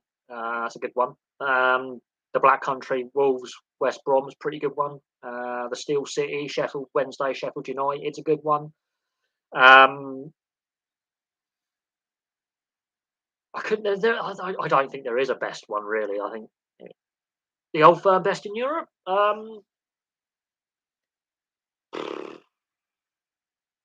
I think each individual club will say, "No, our rivalry is tasty." You know, obviously the media will put a spin on it because the media have called it the old firm. The media have called it the Big Six in England. The media have gone with the North London or the Millwall West Ham, all that kind of stuff. I don't think there is like what's the best because how do you define the best by what number of successful the teams have been historically or the amount of arrests you get on a match day weekend when both sides have kicked the shit out of each other before, during, and after the game.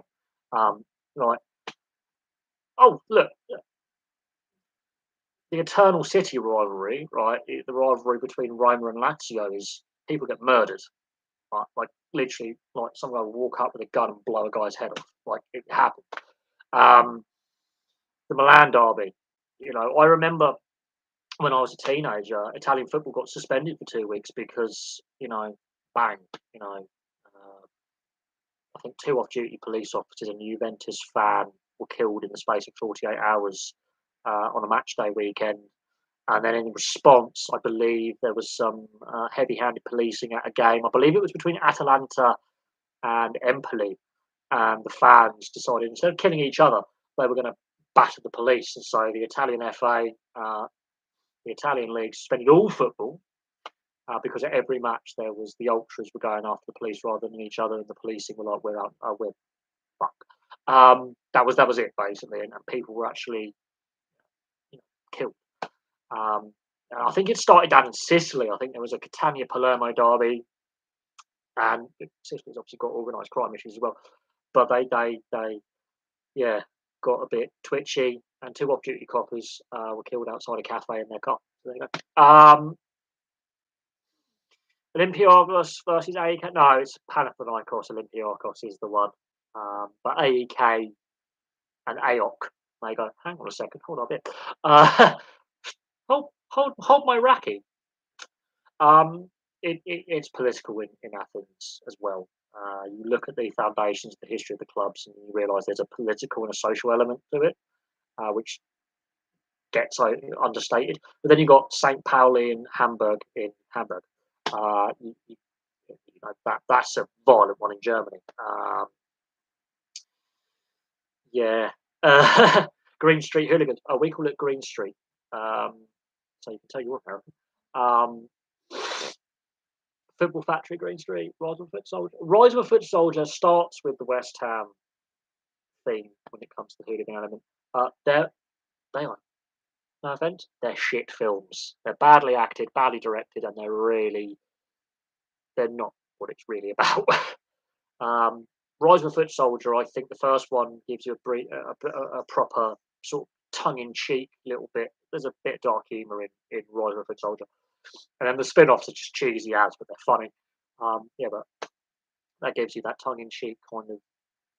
These football hooligans ended up becoming career criminals, organised criminals, did kill people, and I know through some friends' parents and friends of friends, I know some of the people involved with the Rise of the Foot Soldier thing. I actually know some people actually the true events and through friends of friends and friends' parents and you know I've got family in Essex as well.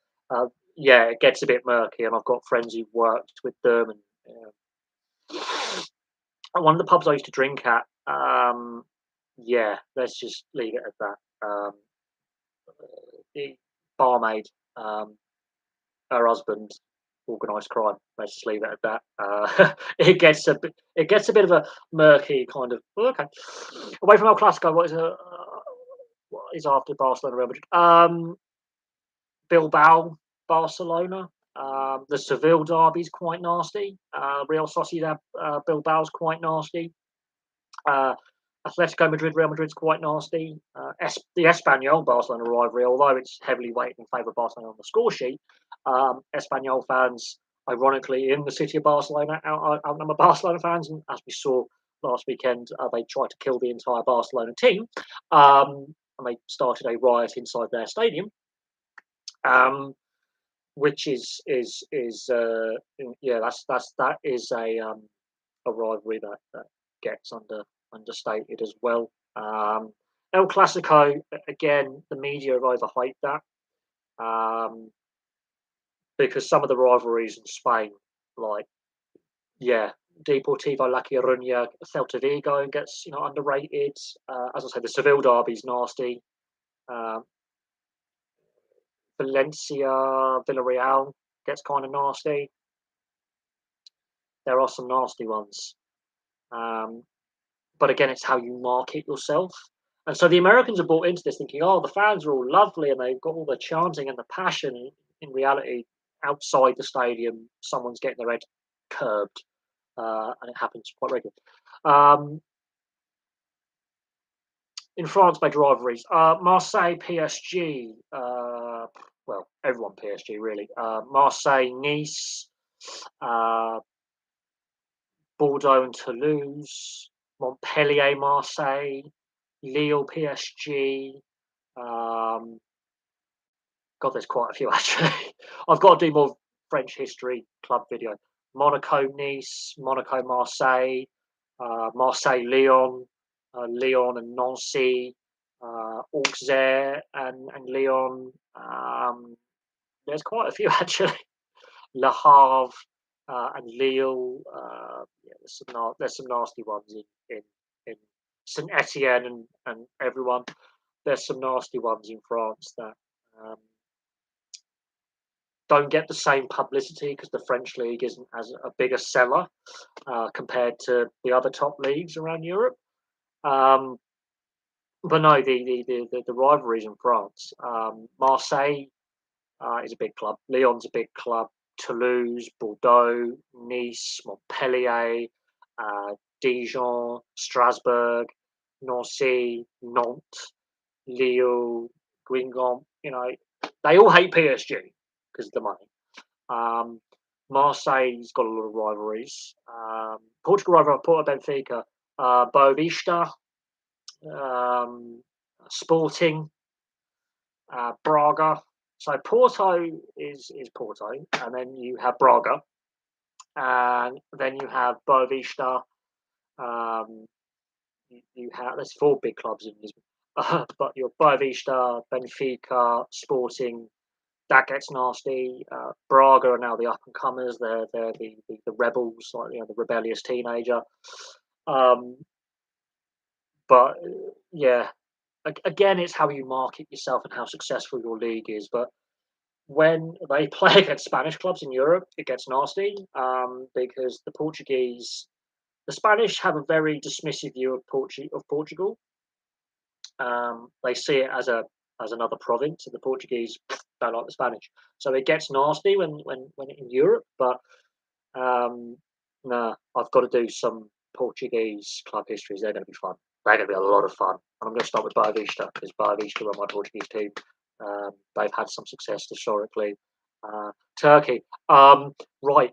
Every club in Istanbul, Besiktas, Bursaspor, Galatasaray, Fenerbahce. Oh God, it's just wear a stab-proof vest. Um, yeah, Leeds and Arsenal fans will tell you that, and Feyenoord fans. Just make sure you wear body armour. Graham Souness, obviously, famously when he was coaching over there, runs on the centre circle in the Turkish Cup final. Stabbed. I think was he. He was coaching Galatasaray against Fenerbahce. Fenerbahce, yeah, he was manager of Galatasaray, and he basically incited like a 4-day riot. So he runs on the centre circle with the Galatasaray flag. Fenerbahce stabs it in the middle. Fenerbahce go nuts. There's a riot in the stadium. There's a riot outside. Gets kind of nasty. But yes, Turkish football fans are completely unhinged.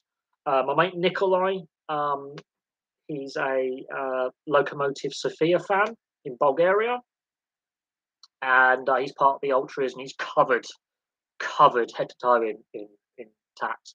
He's built like a brick shit house. He's an MMA fighter. He's got the mafia stars. Like Nikolai, love you, Nikolai.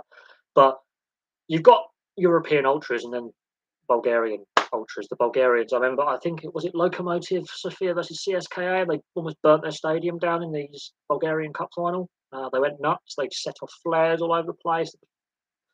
And UEFA going, we're going to punish. Well, we really can't because you're not going to pay the lead fine anyway, but you're going to burn your stadium down. So Bulgarian fans are nuts. Then you've got Greek fans; they're insane. Um, you've got Croatian fans, Hajduk Split. Reds. You've got Dinamo Zagreb and some other clubs in Croatia. They're lunatics. Serbian fans are mad. Got Red Star Belgrade amongst other clubs. They're completely unhinged. Italian fans, just lunatics. They all Hungarian fans. They're just neo Nazis. It's the best way to describe their ultras. They are really well organised, militant. Polish fans do the Poznan. They're insane. Dutch fans, they're nuts. Scandinavian fans actually are completely unhinged as well. Obviously, you've got British fans. We invented the hooligan element. We invented the funny chants and some of the chants on the terraces and all that. European fans are nuts. We're all nuts, all insane, all of us. And North Americans don't quite realise this. So when they, find out about El Clasico or the Liverpool Manchester United matches, Anfield, Old Trafford, Man City, when they find out about the big rivalries and they're like, oh, let's catch a game. They honestly don't realise that yes, there's the intensity, there's the rivalry. It's loud, atmosphere, sold out stadium. You are wearing the wrong jersey. If you cheer at the wrong time, you ain't making it out of that stadium in one piece. Um, you want to get a box or one of the corporate seats, and that costs stupid money. And yeah, they get to the turnstile and they go, 2 tickets, please. And the stadium, the ticket seller will go, what team? What? What team? Because this is where, um, again, the fan segregation, the home fans and the away fans, it's just North Americans, educate yourselves, because you're going to be hosting a World Cup, and half the teams will be from Europe, and the fans will want to try and beat the living crap out of each other. Yeah, Ross Kemp on games. I met Ross Kemp. Yeah, there was also Danny Dyer's Football Factories as well. That was used to be on Virgin, the old Bravo. Ross Kemp and Danny Dyer have done their documentary series where they go out and they have met some of the hooligan elements. And yeah, I remember that. I watched it. He was like, okay, that they make the SAS look pretty disorganized. Oh, these guys are serious, and it's true. Um, there is what, and it's the same in South America as well. It's the same in South America. US, especially US fans, really underestimate the intensity, the atmosphere, and how dangerous it can be. Um, like, like this is where when they compare, you see a lot of these reaction videos on YouTube where you got an American reacting, comparing, you know, atmospheres in US stadiums versus European stadiums, or the rest of the world, like, and they really just go, what? Um, Asia, there isn't any really. Honestly, there really isn't.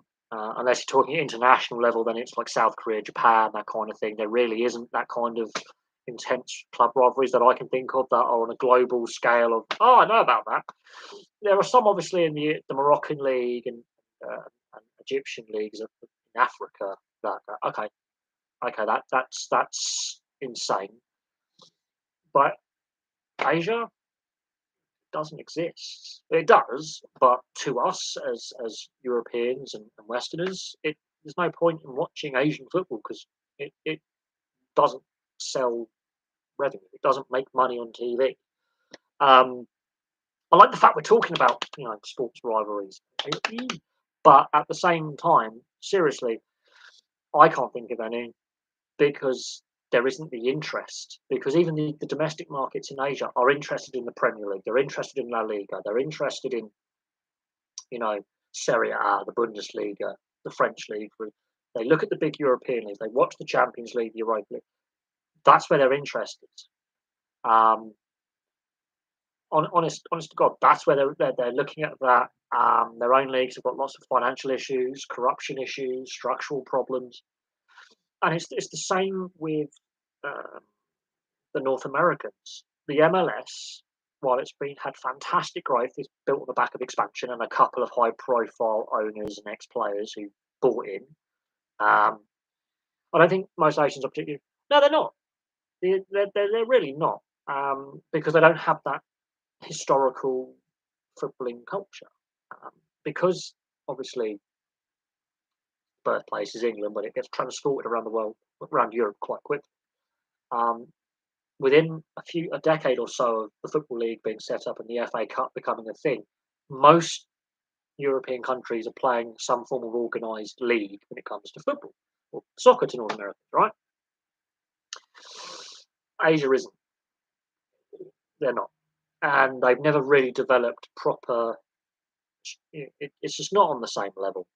Um, but the North Americans, and I'm going back to the MLS, and I will do a video on the MLS and its growth, charting the growth of the MLS from 1996 to now. I'll have to do a video on that. That'd be fun to do actually, because a lot of Europeans really dismiss the MLS as like this retirement league and it's farmers league and all this. It isn't. It's quite good watch. Um, it is quite a good watch, and it's very entertaining because it's so open. It's not one of those gritty, low quality 1-0 kind of. They're quite open games. Obviously, the league structure is structured on a North American structure of playoffs and divisions and conferences, but it's not bad football. Oh God, don't tell me that. It's bad football. Um, it's not on the same fitness level and same intensity, um, but it is entertaining because that quality, that professional quality level, is that little bit less. So the game is more open. It's like watching League One Championship at times. It can be really entertaining, and as I say, look at some of the passion the League One and Championship fans have. They sell out stadiums. Come on, the Championship is the third most watched league in the world. It's the second or third league for revenue. Come on. And because you've got the likes of like David Beckham as an ex-player involved, because of like Zlatan Ibrahimovic going there to play, Gareth Bale, you've had these world-class star players playing and now involved in the administration and club ownership in the MLS. It grows the fan. So I will do a video on the growth of the MLS from 1996 until now, and charting it, and there have been wobbles along the way. Um, and is its current model sustainable with just expansion? It can't be, obviously, but with the amount of people wanting to play the game, watch the game, the growth of the player base, from grassroots kids to amateur adults playing a pub, like what we would call pub league, Sunday league football. The grassroots growth of the game and the participation of going, well, we'll set up a little Sunday league in the local neighbourhood where we have what 3, 4, maybe 4 teams, whatever. It's overtaken ice hockey, and it's about to overtake baseball. Let that it's as a participation sport in the US. It's already overtaken ice hockey, and I think it's overtaken baseball as well for the number of participants when they're surveyed. So it's massively grown in popularity. Ice hockey's had its struggles, and the Arizona Coyotes sums up some of those struggles in expanding. Although in Arizona, more people playing in Arizona than ever before, but for the NHL team are having its struggles. Major League Baseball's obviously had a lot of issues, which has hampered the Major League Baseball in recent years and the direction that league's taking. So yeah, so I will have to do a history on charting the growth of Major League Soccer from '96 till now. Be interesting, very interesting. Yes, the Port Said Stadium riot really puts Hillsborough and Hazel, makes Hillsborough and Hazel look like child's play, doesn't it? Um, that was insane. Oh yeah, the Chinese Super League, yeah, a lot of corruption there. A lot of corruption there, well known. And we move on. We move on from because all these players, all these coaches, suddenly going over there to get big paydays, and very very quickly they all come back. And obviously the players knew they're getting paid money, but they deep down they must have known there's some dodginess going on here. Where's all this money coming from? When the stadiums have got about 8 fans in. I mean, so there's obviously got to be active player involvement with match fixing. Then if it's that fixed, there has to be. And when you've got players like Oscar and Didier, or was it Didier Drogba going there? Or Nicholas and Nelka, some really high profile players who played in Europe at a high level going over there to play. It then does raise the question, okay, you're getting paid stupid money, but at the same time, it does raise the question of their integrity. If that many matches are being fixed, and the fans know, the locals know that this league's fixed, it does raise some eyebrows. Yeah, Alfonso Davis, yes, he is an up and coming talent that's come through the MLS. Yes, there are some others who have come through the MLS, which is fantastic. It's a great advert for the league. They're great players.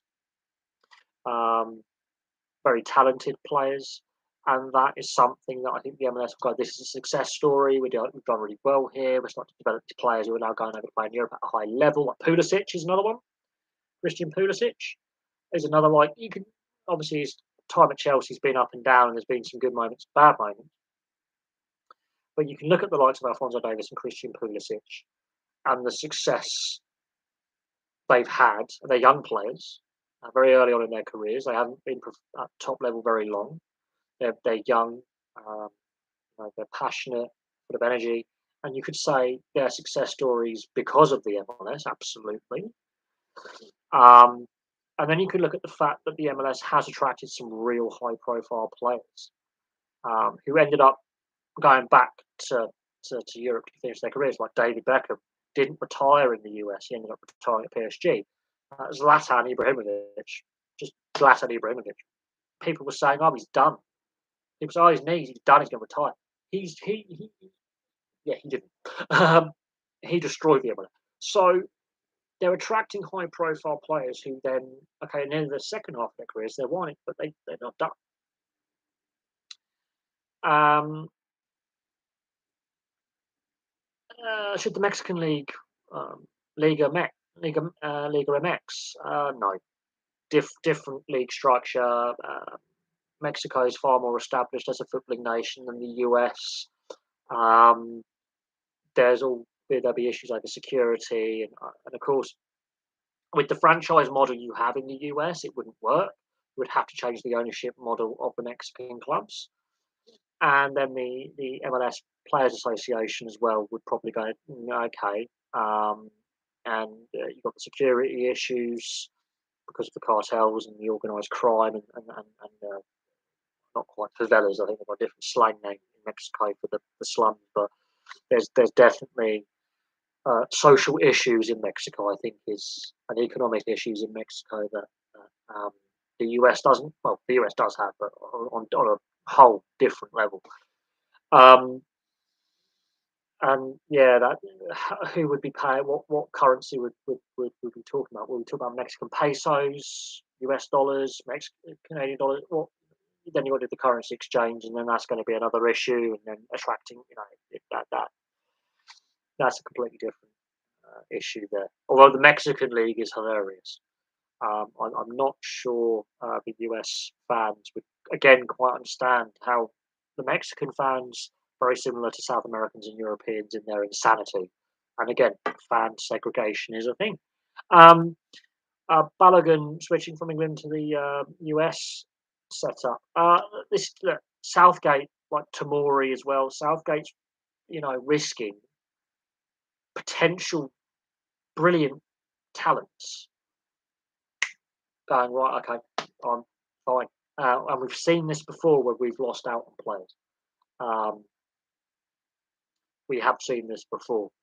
Um, it's a concern that a young, talented player doesn't see his international future and his international progression and his progression as a player through the English FA. And I think a lot of that is to do with Southgate and his selections. But Southgate isn't the only guy who selects players. He will have assistants and selectors and scouts who will also. But to leave out Ward Prowse last year, and without Ward Prowse, Southampton get relegated a month earlier. To leave out players like Ward Prowse and Tamori before the World Cup, not take them to the World Cup and to the Euros was a mistake. And then obviously, Ivan Toney, even without his 8-month ban for the gambling betting breaches, but not to consider Ivan Toney over the last 12 to 18 months, I think has raised a few eyebrows. The way he dealt with Vardy when Vardy was still a top quality striker after the 2018 World Cup, I think we could have used Vardy for another year or so for the experience and leadership, which I think England lack at times. I think he's given the captaincy to the wrong player. I think Henderson at the time when he was at his best was winning. Kane hasn't won a single trophy, hasn't been part of a winning club side. Henderson has. The insistence on retaining Harry Maguire. I mean, Harry Maguire played really well at Hull, solid at Leicester. He wasn't the senior centre back. He had a senior centre back partner. When he's put in that leadership role, he struggles. And yes, his form is all over the place, and I feel sorry for Harry Maguire. I do. His agent's got him a very good contract, a very good salary. It's fact. But the media spotlight he's been put under, the social media and look, I've criticised Harry Maguire whether he's made a howler here or he's had a bad game, and I do it on. He needs to be taken out of that spotlight. He needs to be dropped for a few weeks, taken away. And previous Man United managers just kept putting him in the firing line, and the team around him wasn't.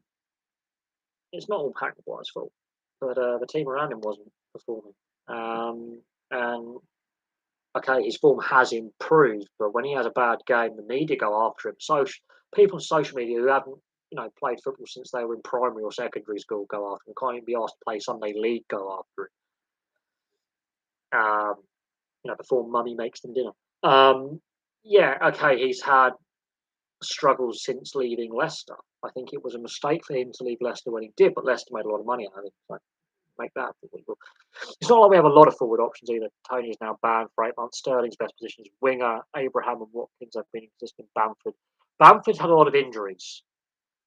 Bamford's had a lot of injuries and hasn't had a consistent run in the lead side for the best part of the last couple of years. Yeah, Ivan Toney's definitely shot himself in the foot. Sterling can't hit a barn door if you paid him to.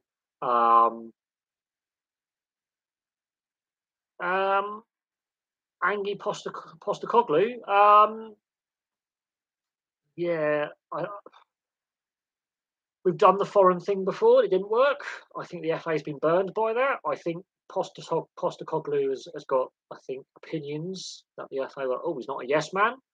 I think Southgate has got the trust of the FA and has clearly got the trust of the players that play for him. Unfortunately, some of he's been shown up tactically in games, and some of his squad selections raise a lot of eyebrows.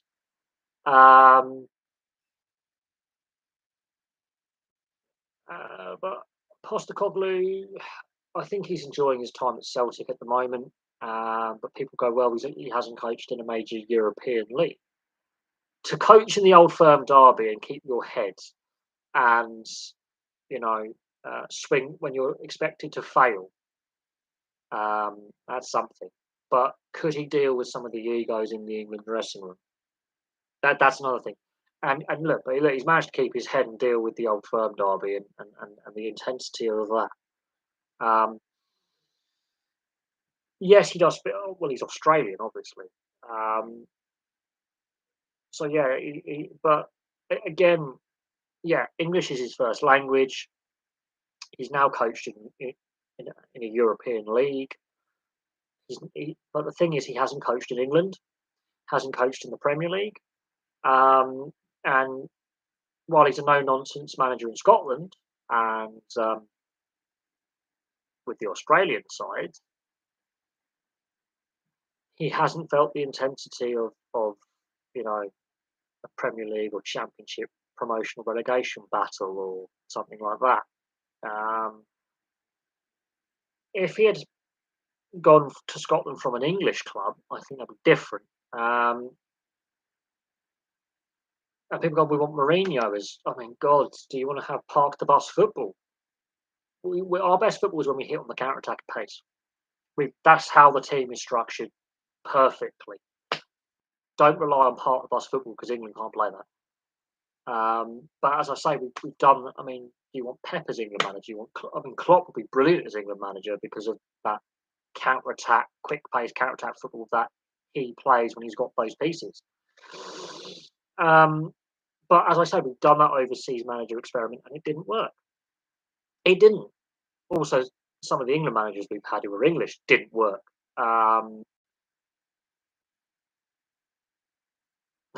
It's a difficult one. Obviously, Southgate's decided to take us into the next Euros. After next year, it is an unknown. There was talk about him standing up. The thing is, Southgate has been there a long time, and I think the team has started to stagnate. but the team is still in a better position now than what it was when he took over. I think we missed out a potential good England manager in Stuart Pearce, who'd also worked with the youth system as well. But that's and I think Stuart Pearce would make a good England manager, but I think that ship sailed now. Thing is, we all want a winner, and no other manager has won more trophies with multiple group players than Mourinho. True. You could argue Klopp and Guardiola have also won trophies at multiple clubs, but yeah, Mourinho's probably done the Grand Tour of Europe. But Mourinho is now over 60 years old. Um, he's quite happy at Roma. He's got the back-to-back European finals. I mean, he doesn't lose European finals. I think that's it. Uh, just yeah, let that sink in. Um, so he wins European silverware club level. He's made no hint of wanting to manage an international side. He's had opportunities when he's been out of work to be picked up by an international team, including his own country, Portugal.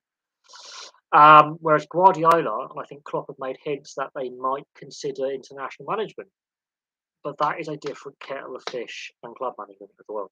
That's where Mourinho's good at club management. Is he's very intense week in week out with his players.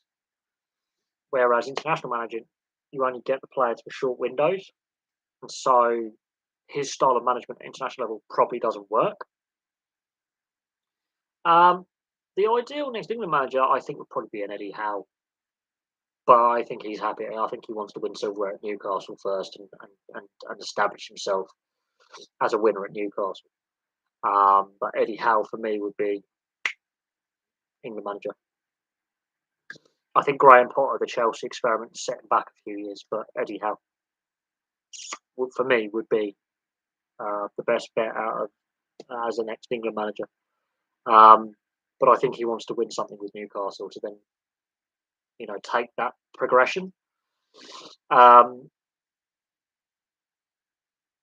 so yeah, that would be my choice, and the football at Newcastle play under him, the football they played at Bournemouth under him as well. I think, but then if Sean Dyche can keep Everton up and actually work with better players than the Everton squad, I think Sean Dyche. People go, oh, it's lump it up football. No, he took Burnley to Europe, so and they finished seventh. So it's if imagine if Sean Dyche had the squad that Eddie Howe has, which he won't have at Everton. That'd be kind of cool. The thing is, as I say, we've tried that international experiment before with Sven and Capello have won trophies at clubs before. Did not work at all. Did not work at all. I mean, you could get Claudio Ranieri, the Tinker Man, because players clearly want to play for Ranieri when he's got a good group of players or a good culture at a club. Claudio Ranieri could do it because I like the way Ranieri sets his sides up. He might tinker with Rafa Benitez could be a good one. There you go. In Rafa we trust. And he's won and challenged. He's a successful manager. At the same time, we have to have a long think about why English managers aren't winning silverware. I think Eddie Howe is the best chance of an English club manager winning silverware, honestly. But we've had opportunities to get some managers in who I think we've overlooked, like Stuart Pearce back in the day. What professional sports leagues do we have in England? Which sports? Is it just football, rugby union, rugby league, cricket? You've nailed it on the head there. You just nailed it. You've just highlighted the professional sports structures that we have. Obviously, the Premier League and the Football League, obviously, they're the best paid. Rugby union's got its money problems, and rugby league has its limitations, and that's down to governance and growing the game in new locations and the availability of TV money. Cricket, obviously got the ECB centralised contracts. Cricket does have its problems as well. Ice hockey again is limited by although ice hockey we've actually got really high participation levels for ice hockey in this country with registered players. I did some research last night looking at the IIHF and looking at registered players. We come in the top 10 for registered players globally. we come quite. We've got a lot of registered players in this country at all age levels um, for ice hockey, which actually surprised me. Is it over 15,000 registered ice hockey players in this country who play at some kind of amateur, semi-pro, professional level or age group level? Um, well, it's an indoor game, so you just need to have a climate-controlled arena, of which we have quite a few. And it has been professional before in the 1950s and 60s. It was professional, and we've won world championships and gold medals and medals at the Olympics and world championships in years past. So back in the day, we were quite good at it, and then we weren't because the money dried up, which hindered the game going forward for 30 years. It was 30 years without a professional league, and then the 90s comes along and the Super League era, and then the formation of the Elite League and the English Ice Hockey Premier League, and then the rest is history. Um, the, the, the, what holds ice hockey back is the governance in this country and the media deals. That's what holds it back.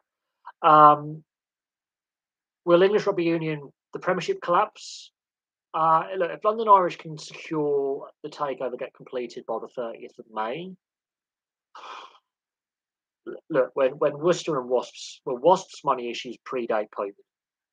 They go back to the Sisu days before they actually fully owned that stadium in Coventry when they moved from London. Um, Wasps' money problems go back about a decade. London Welsh should have been a warning sign when they finally went belly up about a decade ago. The warning signs were there 10 years ago. The RFU basically said to the Premiership Rugby, you're in charge of the club game, basically, at the top level. We're not going to govern it. It's like the FA with the Premier League and Football League and the National League. They're like, you guys at the various levels, you govern the club game. We just look after the FA Cup and the national side and grassroots. If we see the top flight collapse, we could be forced to see a complete restructuring of the professional game, and I think it needs to happen of how the league is structured because these entry criteria are bollocks. Get rid of them. Get rid of them.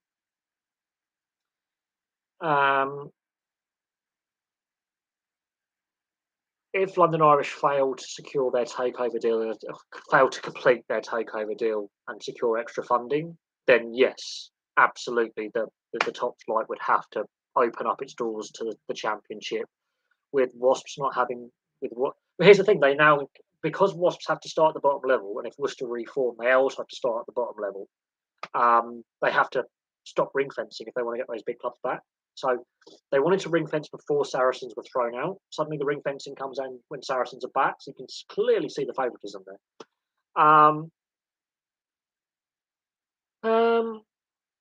The Link Centre in Swindon, well, that's great news, and that shows investment from their part to make it better. But this is where Basingstoke and Bracknell went wrong. The rink operators didn't want to invest and upgrade and maintain and look after what they had. They just put profits over people and long-term longevity to make a quick buck. And so, yeah, and I've got my views on you know stadium and arena ownership like this Coventry City. I've got my views on that. Yeah, but 2024, 2025 could be too late because the domino effect has now started. The weak governance, and yes, it is on the clubs for signing the players to these contracts and overinflating their financial forecasts and not being truly transparent with their finances. Yes, club CEOs and club financial officers and their commercial arms, they have to be held accountable. At the same time, the RFU should have seen how Premiership Rugby, as in the Premiership Rugby PLC or whoever, how they structure the governance of the game weren't doing a good job. But then you look at the RFU and realise they're not doing a good job of governing the game either. And then you realise, well, we've got some weak governance here. We've had weak governance for a long time. This is an ongoing issue. So it's the same with football. They've got things wrong, which they shouldn't have. And I mean, should English rugby top flight start a new company? Yeah, but they'll just ring fence it like they're doing now. and they'll put these entry criteria, but they won't have wasps and all that back in. Basically, um, look, if the Bristol Bears only want the ring fencing, his club is now established in the Premiership. Suddenly they get ring fencing, or suddenly Saracens are allowed back in because they got thrown out. I think Saracens should have been told to start from the right at the bottom level, like they've done with Wasps. It seems one rule for one club when they have financial, and another rule for another. I also think the way they deal with administrations and stuff is wrong. Um, Richmond have never fully recovered since '99. And professionalism hasn't been done in the right way with rugby union. And it's not just an English problem, this is a global rugby union problem with professionalism. I think Major League Rugby have learned from other major leagues in North America to start off small and grow gradually rather than rapidly overextend yourselves. I think they've learned the lessons from watching the Super Rugby structure fail. I think they're looking at European, like the Welsh game, the English game, the and how and how professionalism is basically in tatters. It is. Um, Club rugby union professionalism hasn't truly worked how it was intended. I think there's been some unintended consequences where, again, I go back to this. Augustine Pichot 3.5 years ago said, "Look, we need to distribute the wealth better. We're overpaying the top end talent too much. We're underpaying the majority of the professional players too little. We've got to balance out the wage book a little bit better." And he's been proven right. He basically was saying the current model is unsustainable. COVID exposed that model being unsustainable. Um, yeah, do the Irish want to be lumbered with a struggling financial game in England when they're already part of the United Rugby Championship that's struggling with the Welsh game being a mess? The Irish model works because you can't copy the Irish model with the English model. The Irish have got a very small player base they have to work with, and a handful of amateur clubs that feed and the university teams that feed the four Irish provinces at a professional level. So they've got a very small player base that they've got to govern. They've got a small game they've got to govern technically, and they've worked their corporate and their sponsorships and their TV deals and their coverage and their exposure very well. The Irish unions worked wonders with a very small player base, with a limited financial landscape. They've negotiated the financial crash of a decade or so ago very well. They've negotiated COVID very well. I don't think the Irish Union want to be lumbered with the RFU and the WRU and the mess that's going on in England and Wales and Clubland. Scotland, they've got their own issues, much like Wales. They had to lay off a lot of staff during COVID. They also had to get government assistance. I don't think Ireland want to be lumbered with the rest of the home nations all over the place. They really don't. They really don't. Because they don't. And it's fair play to them. They don't want to have this issue. And I think that's completely understandable. I think that's acceptable. Um, the Irish game has been governed really, really well. For some reason, England and Wales never managed to set up a football league of rugby. No. Um, Welsh Rugby Union and Welsh Rugby League are always trying to kill each other at local level. There's not a lot of money in vast parts of Wales. It's a very rural country. The population centres are all right in the southeast. Um, there's not a lot of disposable income in vast areas of Wales. There's a high unemployment rates in some villages and towns that really are, 20 to 30% unemployment rates.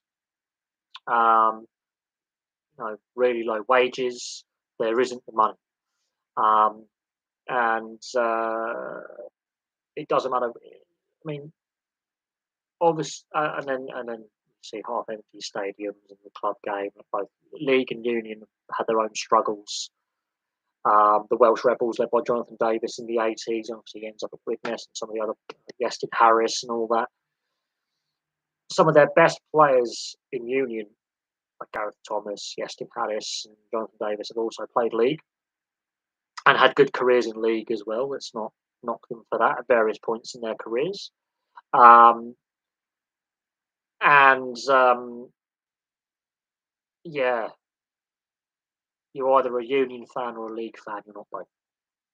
That's a problem. That is a society thing in Wales. It's the same with England as well. To a certain extent, you're either a League fan or a Union fan. You can't be both, apparently, which is a load of BS because I am. I played both codes at school.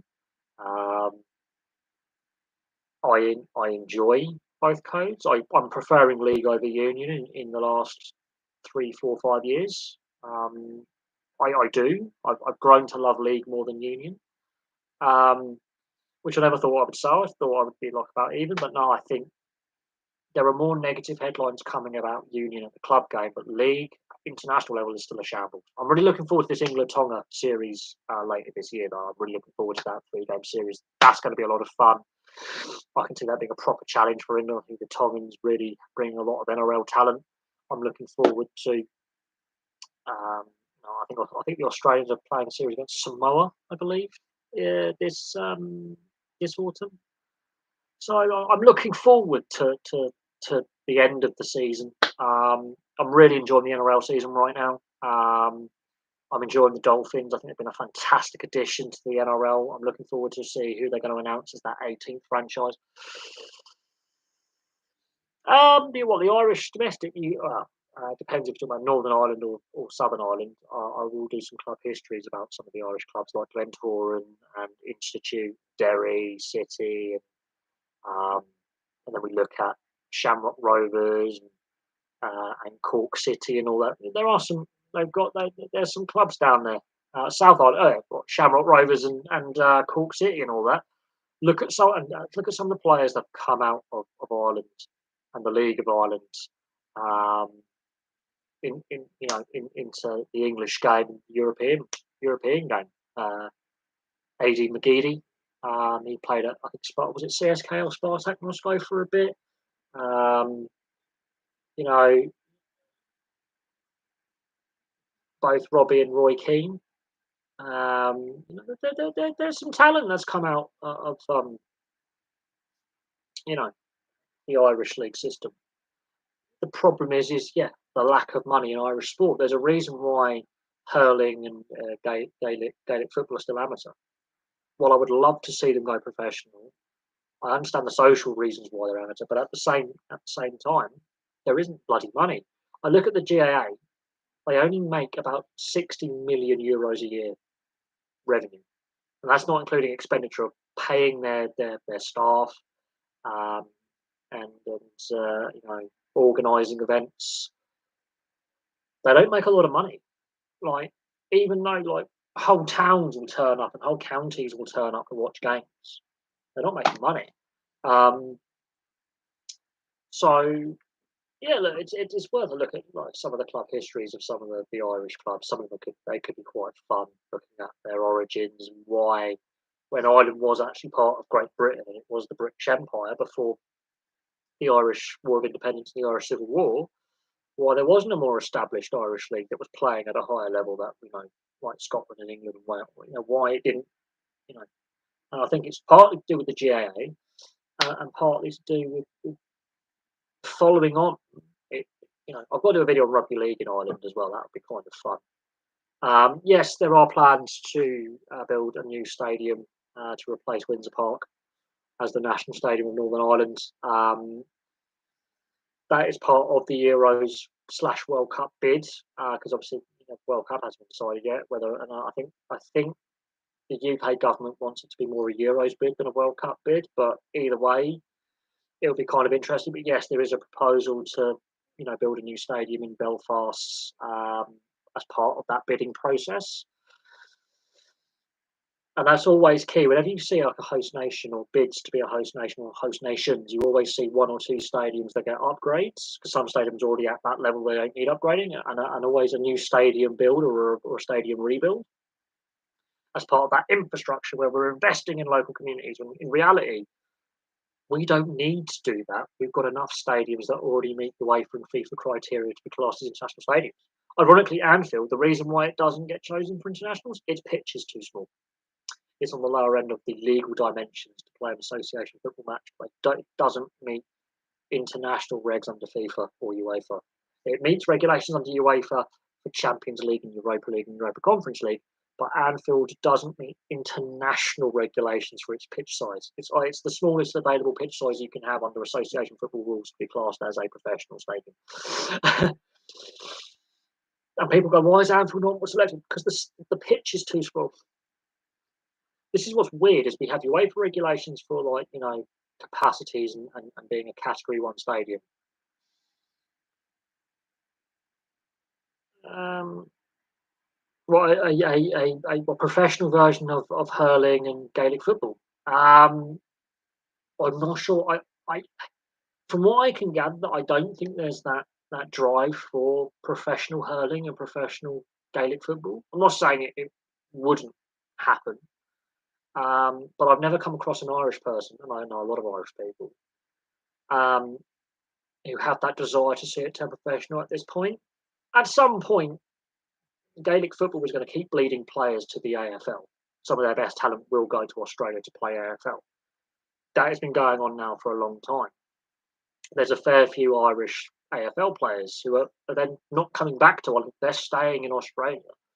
So if they want to stop that bleeding of players, they might have to turn professional. But even then, the wages are not going to match the AFL wages. I don't think there's enough corporate money in Ireland and enough sponsorship money in Ireland um, to sustain it. And I don't think they could charge enough of the ticket price to make money because the GAA right now, as a whole association, which covers multiple sports, not just hurling or not just Gaelic football, its income is not enough. It doesn't make enough money. And it's got to govern multiple sports. It's got to put on all these events. It's got to give out the prize money. It's got to organise things with kit suppliers and sponsors and pay for the security costs, upkeep of various things. It's paying for an indoor arena at Croke Park on an attachment alongside its headquarters. It's obviously paying for these various stadium upgrades. It doesn't make a lot. The GAA doesn't make a lot of money, and that's something that needs to be understood. And yes, there are the Irish have a big expat community globally anyway, and then you've got you know the Irish have been going over to the US and Canada for 200 years. They've been going to Australia and New Zealand 200 years. They've been coming over to the mainland of Britain for centuries looking for work and employment.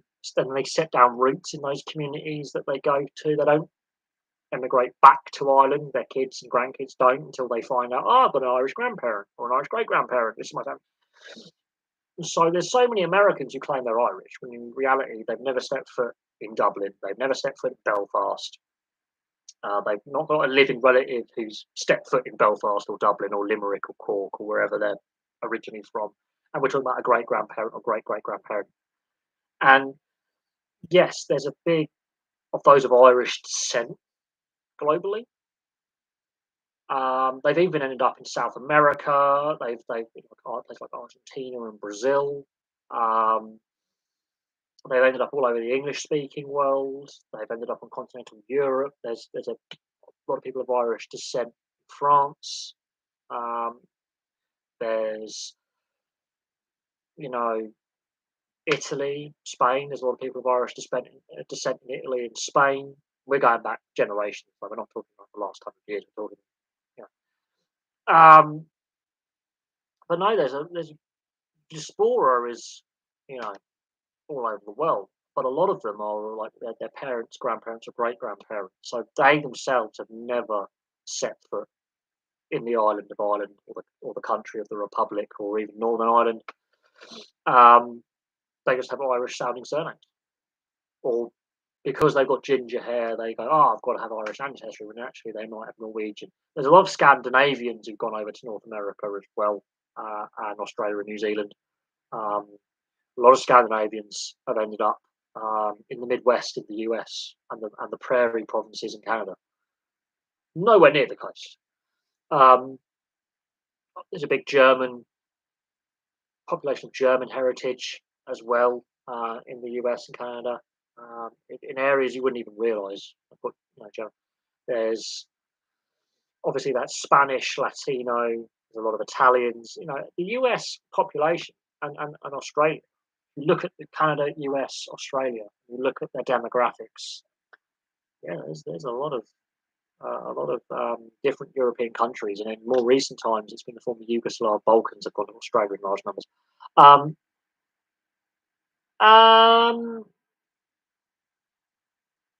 yeah, like I've discussed the Paul Kent situation. The fact where his statement outside court is quite telling. It's not that the mainstream media haven't hammered him; it's been the social media that have hammered him. But his statement outside court says to me more is going to come out about this, and I do think his statement outside court is quite telling.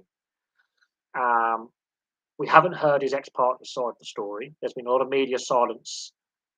They both got an AVO, an anti-violence order, which is similar sort of like to you can't have contact with each other. You've got to, adhere to court. It's like bail conditions, basically.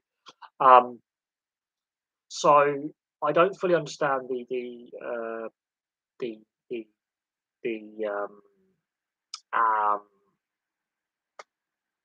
the Australian, and each state and territory in Australia has slightly different legal systems. They're all basically the same, but they have different laws in certain states when it comes to drink driving or assault.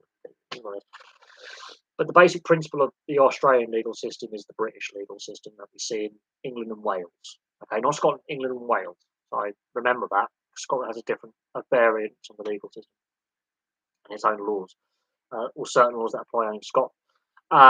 But yes, it was when he said, "My employers still support me." That doesn't matter that he's News Corp. He could have been, a freelancer or whatever. And, that was quite telling. So it says to me that there's more to this, including his ex-partner. We don't know the ins and outs of her employment. The reasons why their relationship broke down. But it is quite telling how he came across in that statement.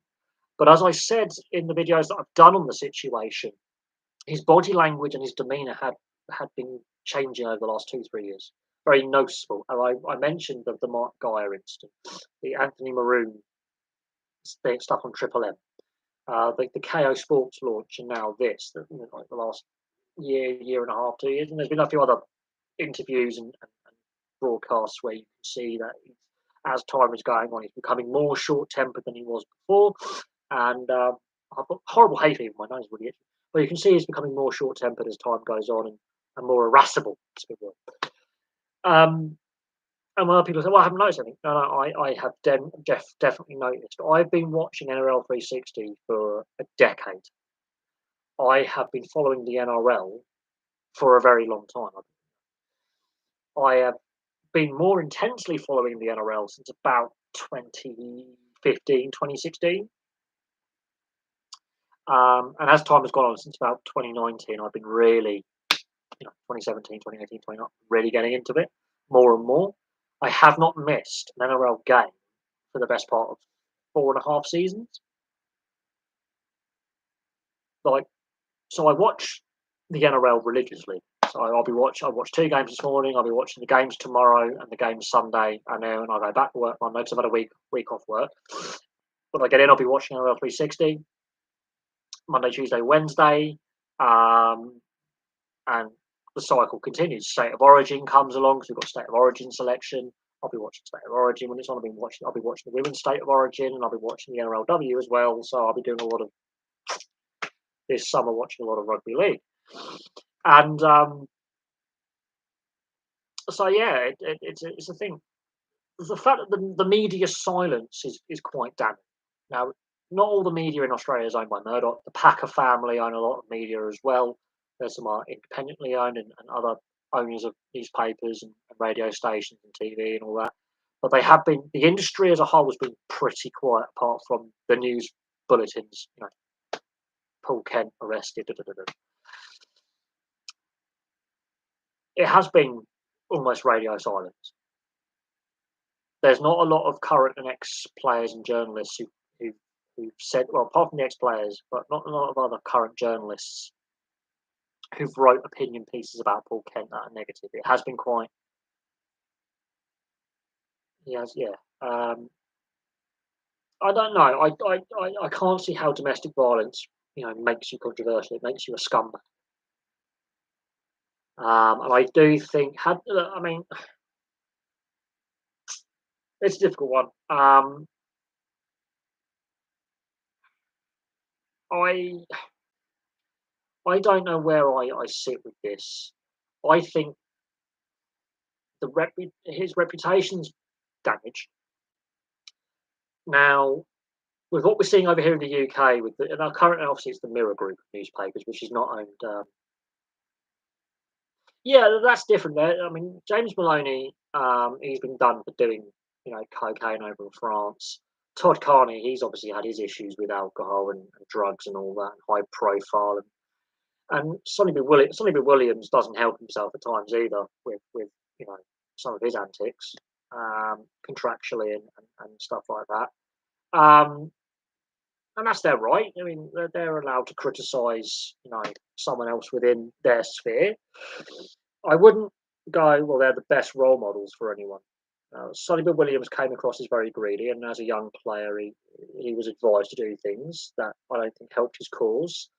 Todd Carney's a pisshead, and James Maloney is a cokehead. So, and that's my view on it. And like, they're not outstanding they're not of high moral fibre themselves. Let's be clear on this. They're not of the highest standing in society themselves. They're not the highest standing in moral fibre. Um, I would look if I want to get advice about how to pass a drugs test. I wouldn't be asking James Maloney. If I want to get advice about what's a good beer to drink, I might ask Todd Carney because he's an absolute raging. Todd Carney's had they James Maloney basically ended up playing in Europe because clubs had enough of his antics off the field. While they weren't getting reported, obviously club agents and scouts and coaches knew, this is just getting too much. He's so disruptive in the dressing room. He's a pain in the arse. He's yeah, on the field he's brilliant, but off the field he's disrupting the dressing room. Just no one wanted to sign him. Todd Carney basically drank himself out of the game. He was again, he ends up a Catalan. Catalan has a habit of picking up these arseholes, doesn't he? And again, disruptive in the dressing room. You know, suspended half the time, so you're not able to play him because he's done something off the field. Even he's can't. You're paying a guy who can't do his job because he's drunk. Sonny Bill Williams, some of his contractual disputes, and is he really that? There are things about Sonny Bill Williams where he comes across as not the some of his decisions and how he's been advised. They're not of the highest moral fibre. Skillful players. I mean, far better than I'll ever be. I mean, you know, but Maloney basically parted his way out of the game. Todd Carney drank his way and misbehaved his way out of the game. There were a lot of allegations of Todd Carney getting involved with assault, drugs, alcohol, and Sonny Williams got greedy and was willing to pay his wages and doesn't come across as a particularly nice individual either. So yeah, when they're if it was someone else who hasn't had the misdeeds off the field, going, hang on a second, look, some of my colleagues have been destroyed by this guy. Their reputations have been tarnished. Some of the stuff has been printed crap. That's different. Gus, because Gus is still actively involved in the sports administration. Yeah, and he's also on a rival network. That's the difference. Channel 9 is owned by the Packers, and it's got Packer money, whereas Fox has got Murdoch money. So, but Gus is still actively involved in club administration with the Bulldogs and the pathways he left at both the Warriors and the Panthers. Oh, they hate each other, yeah. But Buzz is an arsehole. I can't. Buzz Rothfield, how Buzz Rothfield still has a job is beyond me. The amount of allegations about his drunken behaviour, um, you know, and Gus has got his job in the media as well. And to be fair, Gus Gould, there's never been anything controversial about him off the field. He's a hard taskmaster, but my God, as a talent scout, as a club administrator, as a coach, I don't agree with everything that Gus says and some of his opinions. But he's not off the field. He's well respected. He's a bloody hard bastard. I'll tell you that. He's a tough negotiator. That's the difference. There's nothing to suggest that off the field Gus Gould is a nasty individual.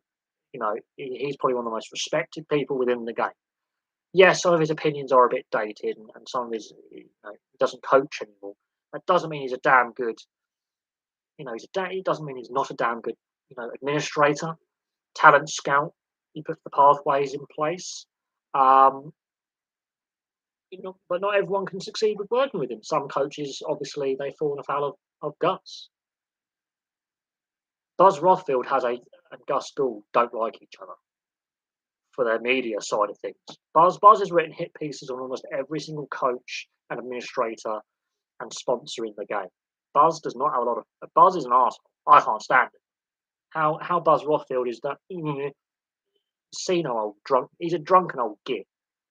There are allegations that Buzz is an alcoholic.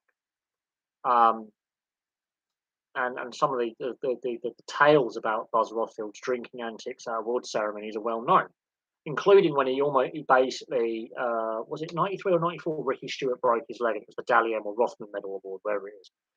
And they're at the end of season award ceremony. Of course, Ricky Stewart's crutches. He's got his leg was mangled near the end of his career there and then. Never the same player after. And of course, he's not allowed to drink because of the medication he's on. He's not very well. He's a broken leg. And Buzz Rothfield is pissed as a fart and basically he's agitating a guy who's already, you know, you know, well, yeah, it and then it starts, a massive punch up. Um, God, if social media was around in the early '90s and the late '80s, some of the antics that got on at these award ceremonies would it just it was horrendous. You don't go after Sticky when he's got a broken leg and he's got two weapons in his hands because he would just swing crushes, which I think he ended up doing.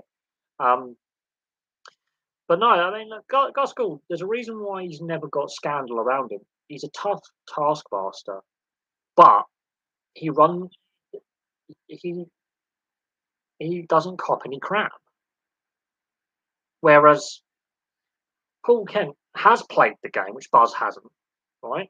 He has been around the first grade squad. Admittedly, as a youngster, he played one first grade game, but he played a lot of reserve grade. Obviously, journalism was his calling. Um, but yeah, it's I don't know whether his colleagues are got clauses in their contracts where they can't, you know, um, say disparaging things about colleagues or write disparaging articles or make television pieces. But yeah, no, it's like Mark Guy. I'm surprised he hasn't done a radio piece or a TV piece or an article about Paul Kent. Personal opinion. Um, but it's not just the NRL that has scandal. The AFL's going through a fair bit of scandal with like the Tasmania Stadium debacle, the fact that Gil McLaughlin hasn't been, replaced yet. He's now acting CEO rather than CEO. He was meant to have quit and moved on.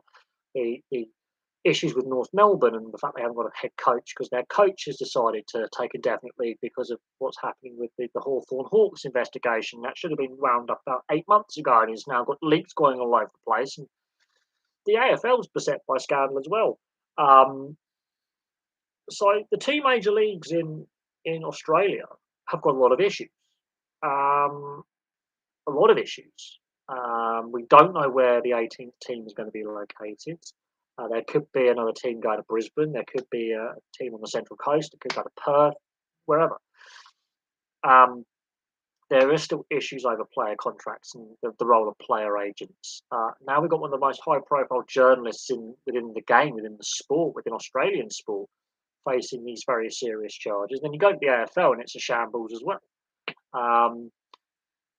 And you know the journos, some of them, yeah, don't necessarily. Um, I think that I get again. This is where like I remember Brooksy and John Tortorella in the NHL. There's a Larry Brooks is I think he's the New York Times or New York Post NHL reporter, and he's had a running spat with John Tortorella for about 25, 30 years. John Tortorella hates, they cannot stand each other. And everywhere Tortorella coaches, when he's playing against a New York team, Larry Brooks turns up, and Tortorella refuses to answer his questions at this point. They don't. It's like he just doesn't want to. Larry Brooks will turn up. He want, and John Tortorella will refuse to answer the questions that Larry Brooks, because Larry Brooks has written multiple hit pieces aimed at Tortorella for years. And even though John Tortorella's taken teams to Stanley Cup finals, he's won the Stanley Cup, he's turned teams around, he's made teams better. He refuses to answer Larry Brooks's questions and refuses to give him in.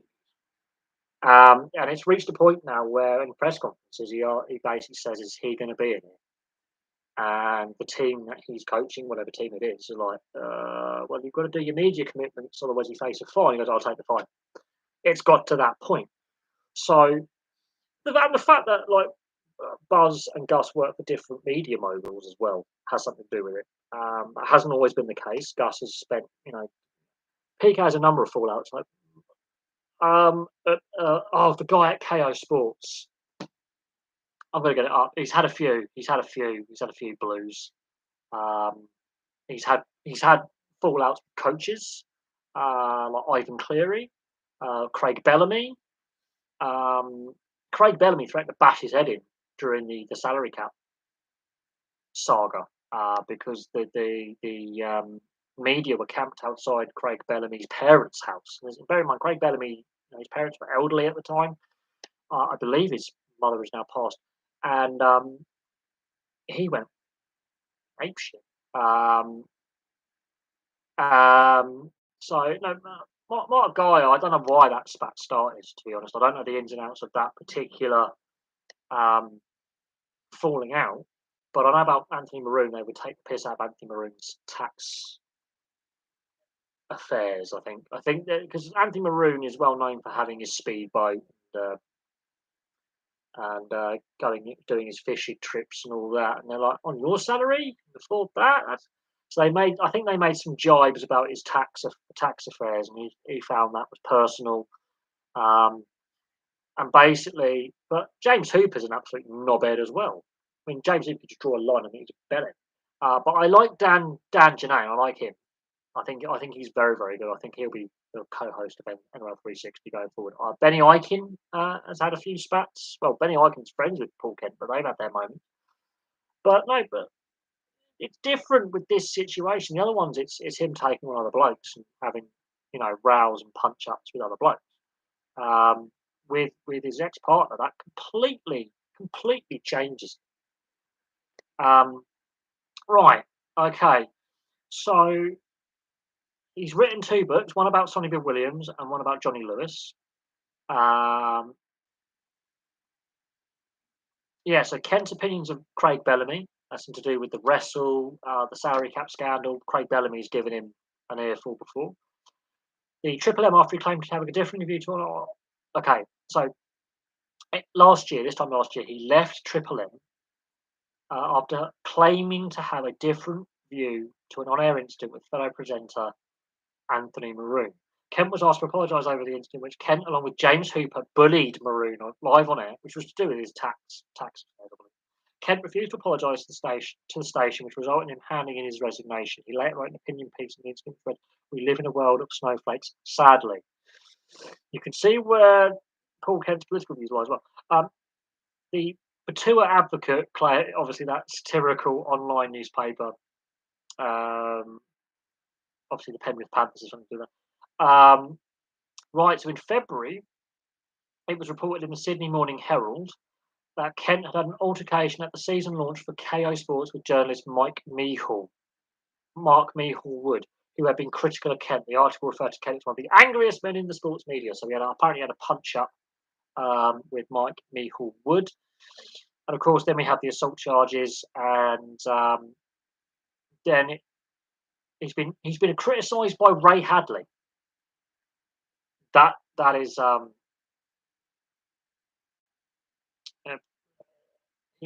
this is Ray Hadley, who's also worked 2GB and Triple M and Fox. criticised him. I think Ray Hadley criticising him is interesting because Ray Hadley's controversial as well. When Ray Hadley's coming out going, "I'm going to go after him for comments made about referring to the whole thing as a soap opera." Um, when Ray Hadley's criticising you, they're very similar kind of characters. You've picked up. But no, Paul Kent's had a number of fallouts. They're the ones I can find. The KO Sports one, where things apparently got physical, is where I'm. But Ray Hadley, if he's a hothead, so's Paul Kent. Some of the articles Paul Kent's, the Mark Geyer one going after his daughter was a bit low. That was well played out over the last couple of years. Um, the Anthony Maroon one I just found hilarious because Anthony Maroon is a moron in my opinion. I couldn't stand Maroon.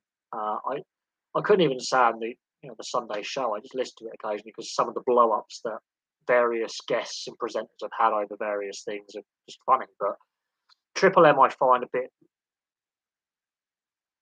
what I what I would call lowbrow kind of. Triple M is yeah, dumbed down radio for dumbed down fans. Really, it's the modern. I what gets me is when someone like Ray Hadley's criticising you. You've done fouled up. But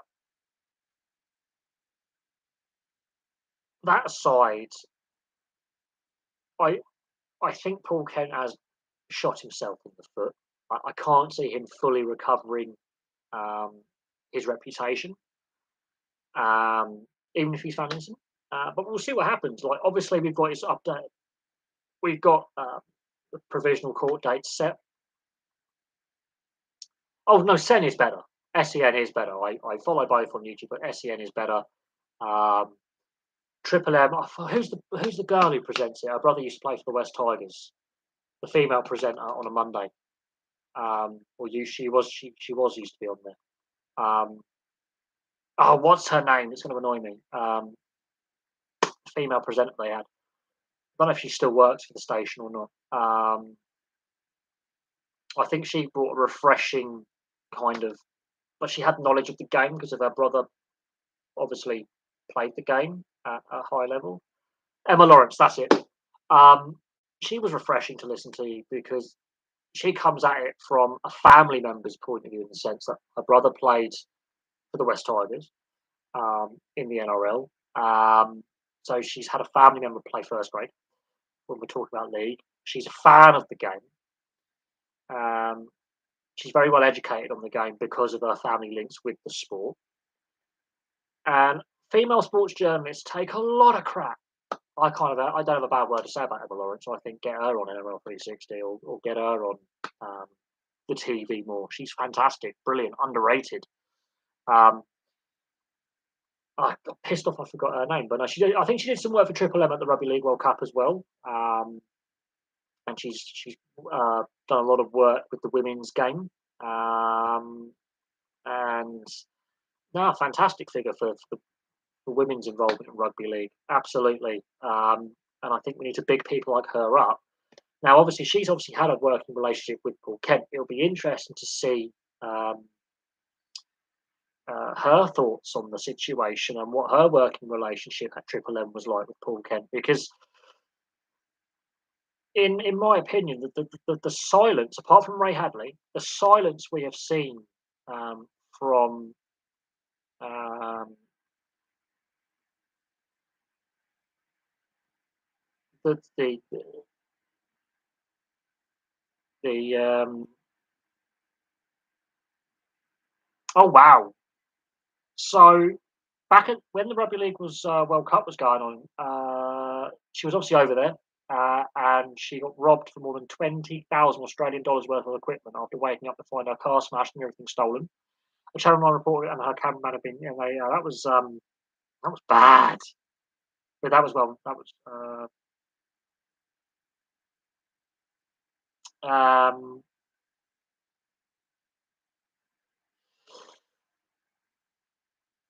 but no, she's obviously.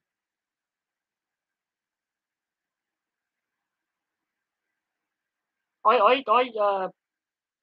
I think she's a very, very good journalist. I think, um, yeah, I think we need to get people like Emma Lawrence more airtime when it comes to sports journalism. And but now she's working for the Nine Network, so that's whether the Fox network could lure her away from basically the Packer family pay her wages, and Foxtel has got Murdoch money. So, but I think it. Uh, a lot of female sports reporters take a lot of crap on social media. She's fantastic. We what we've seen over here is a lot of the female pundits and sports reporters like Laura Woods and all that. They take a hell of a lot of crap. What Don Cherry? Well, Don Cherry played the game and coached the game. Don Cherry in Canada makes Paul Kent look like a puppy dog. Don Cherry is far more controversial than Paul Kent. Far, far more controversial. We're talking almost like right wing racist undertones with Don Cherry. There's a reason why. Yeah, there's a reason. Don Cherry really is a fossil in regards. Um, he really appeals to the populist redneck sports fans. If that makes sense. In Canada, um, he basically gone, the Don Cherry incident. But he should have retired about 5, 10 years prior. I mean, um, in my opinion, I think they just couldn't find a format to replace him with Hockey Night in Canada with Coach's Corner. Um, they sort of were like stuck with it because it was so popular. But then he started coming out with very controversial statements and controversial opinions as society was sort of going in a different direction. He was stuck in the analog era when we've gone into the digital age. Basically, is the joke I make. He was a Timex in a Seiko world when it comes to your watches, if that makes sense. A lot of his views on the sport have become a bit outdated. He would regularly like slag off European players and fans. Um, and then he made the comments surrounding Remembrance Day, the poppy, referring to, and I've covered this before as well on the channel in regards to Don Cherry. But Don Cherry is one of those. He was a polarizing figure. As time went on, he became more polarizing. Younger viewers and younger fans couldn't relate to him. He was like grumpy old man shakes fist at cloud. He became an object of derision by younger fans, and a lot of older fans who were more progressive in their views were like, I just tune out, and it was starting to hurt ratings a little bit. And by the end, it became very controversial, but it drew a lot of interest to the NHL for non NHL fans globally because Don Cherry is quite a well-known sports broadcaster in to hardcore sports fans. If you are in the sports journalism world, you know who he is. Same with Paul Kent. If you're a sports journalist worth their salt and you cover international sport, you're sent out by a newspaper or a news desk to cover the North American sports or Australasian sports. You know who these people are because they're also sent to cover World Cups and World Championships, and you know who they are. He calls them soft. They're not. I, it's to do with his time as a coach in the 70s. He had a Swedish goaltender, and he didn't quite adapt to the North American game. I forget the goalie's name. It's some very famous stories. And when he was a coach of the Colorado Rockies, and it dates back to his coaching days in the 70s. Um, there's a reason why his coaching career wasn't as long as it could have been. Let's be honest on that. There is a reason why he didn't coach for longer in the NHL. and it was possibly his attitude to the European players in the 70s and 80s coming across from Scandinavia, and then as communism starts faltering in Europe, the Czech players, the Stasnys, and then the collapse of communism. And he thought they weren't tough enough. When actually, if you listen to some of the stories about some of how some of the Russian players got out, some of the Czech players, the Czechoslovak players got out from behind the Iron Curtain. So the Stasny brothers, Alex McGillney, Fedorov, and how they sort of, you know, ended up in North America. They were risking, their families getting arrested, their families getting persecuted, their families sent to, you know, gulag basically. Um, but they risked a lot um, to, you know, get over to North America. Um, like Mike Keenan as well. Um, there's a reason why Mike Keenan no longer coaches in the NHL and he coaches overseas in Europe because their coaching methods, by the time of the 90s, even the Canadian and American players were like, you can't do that. Like, Don Cherry, I don't understand why some of the toughest son of a bitch SOBs to play in the NHL come from Europe.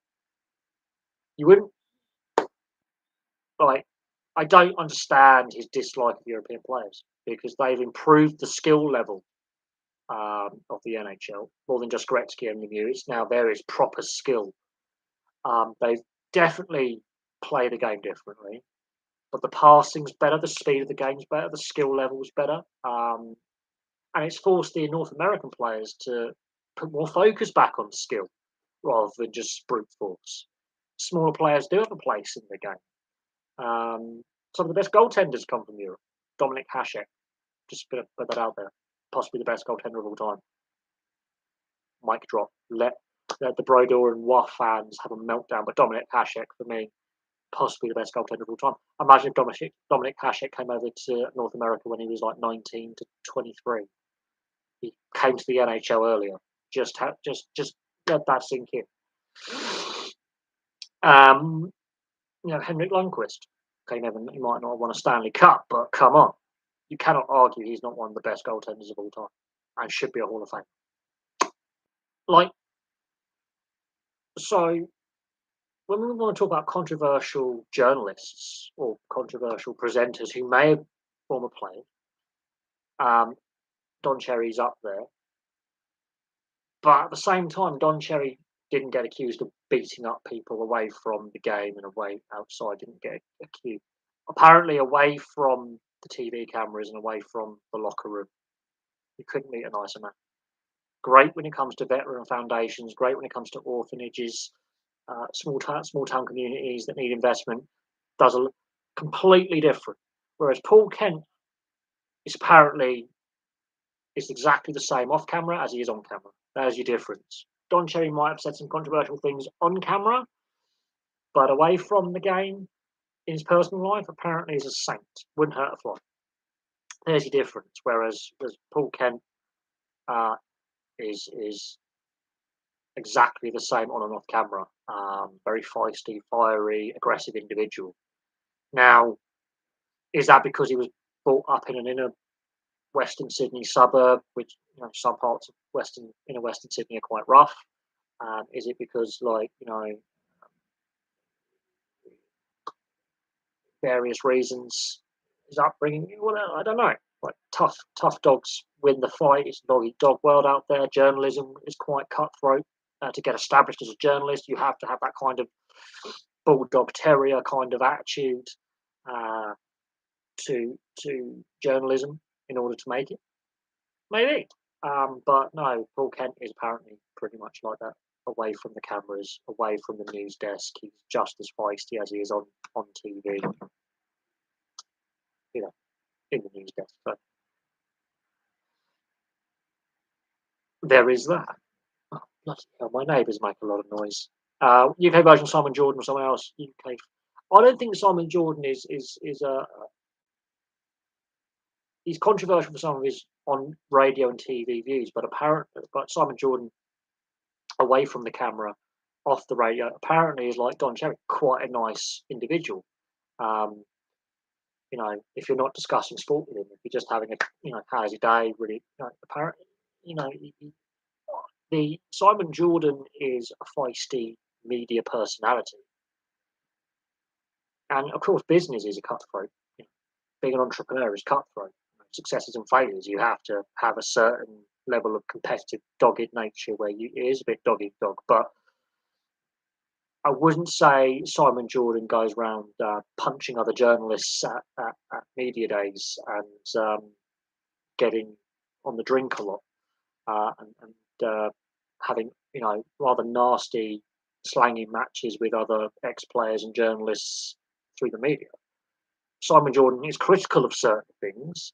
He is opinionated, um, and that's why he works on his radio show. Is because he's opinionated and because he stands by his convictions. But by all accounts, he's quite friendly away from the microphone, away from the camera.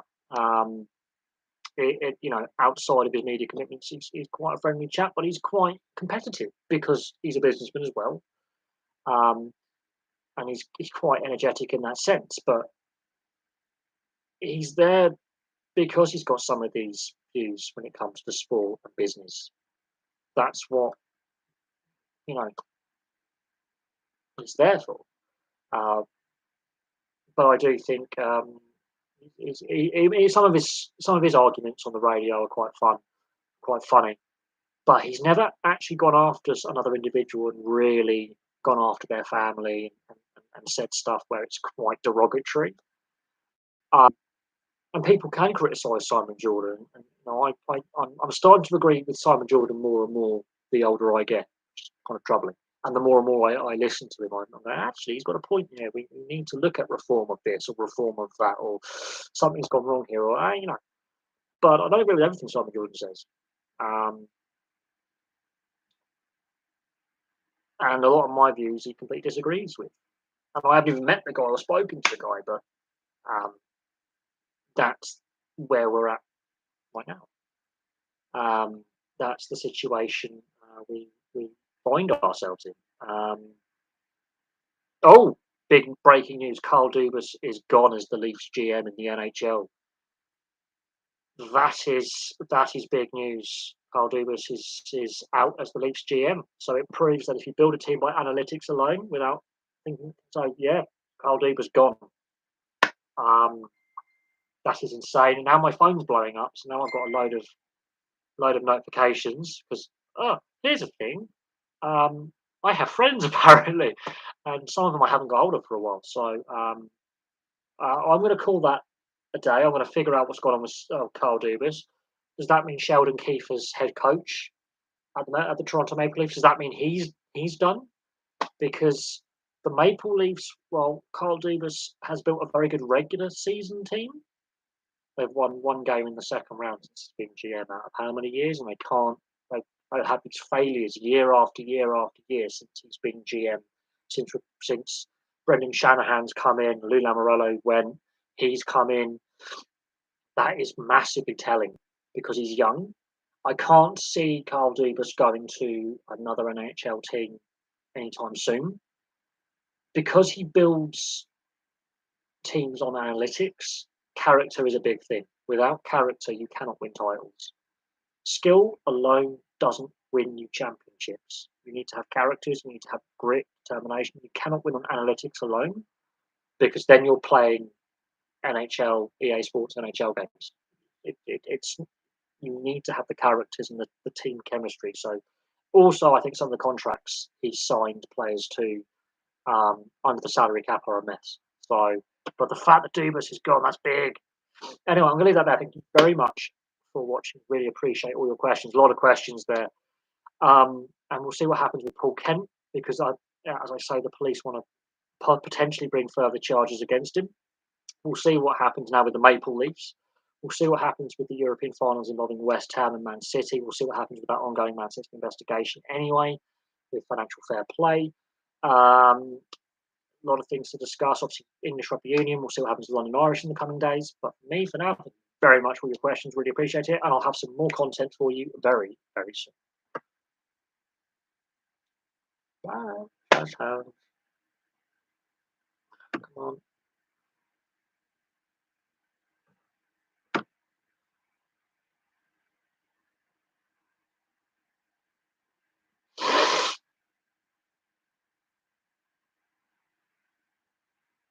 Hello, I'm all good, my baby.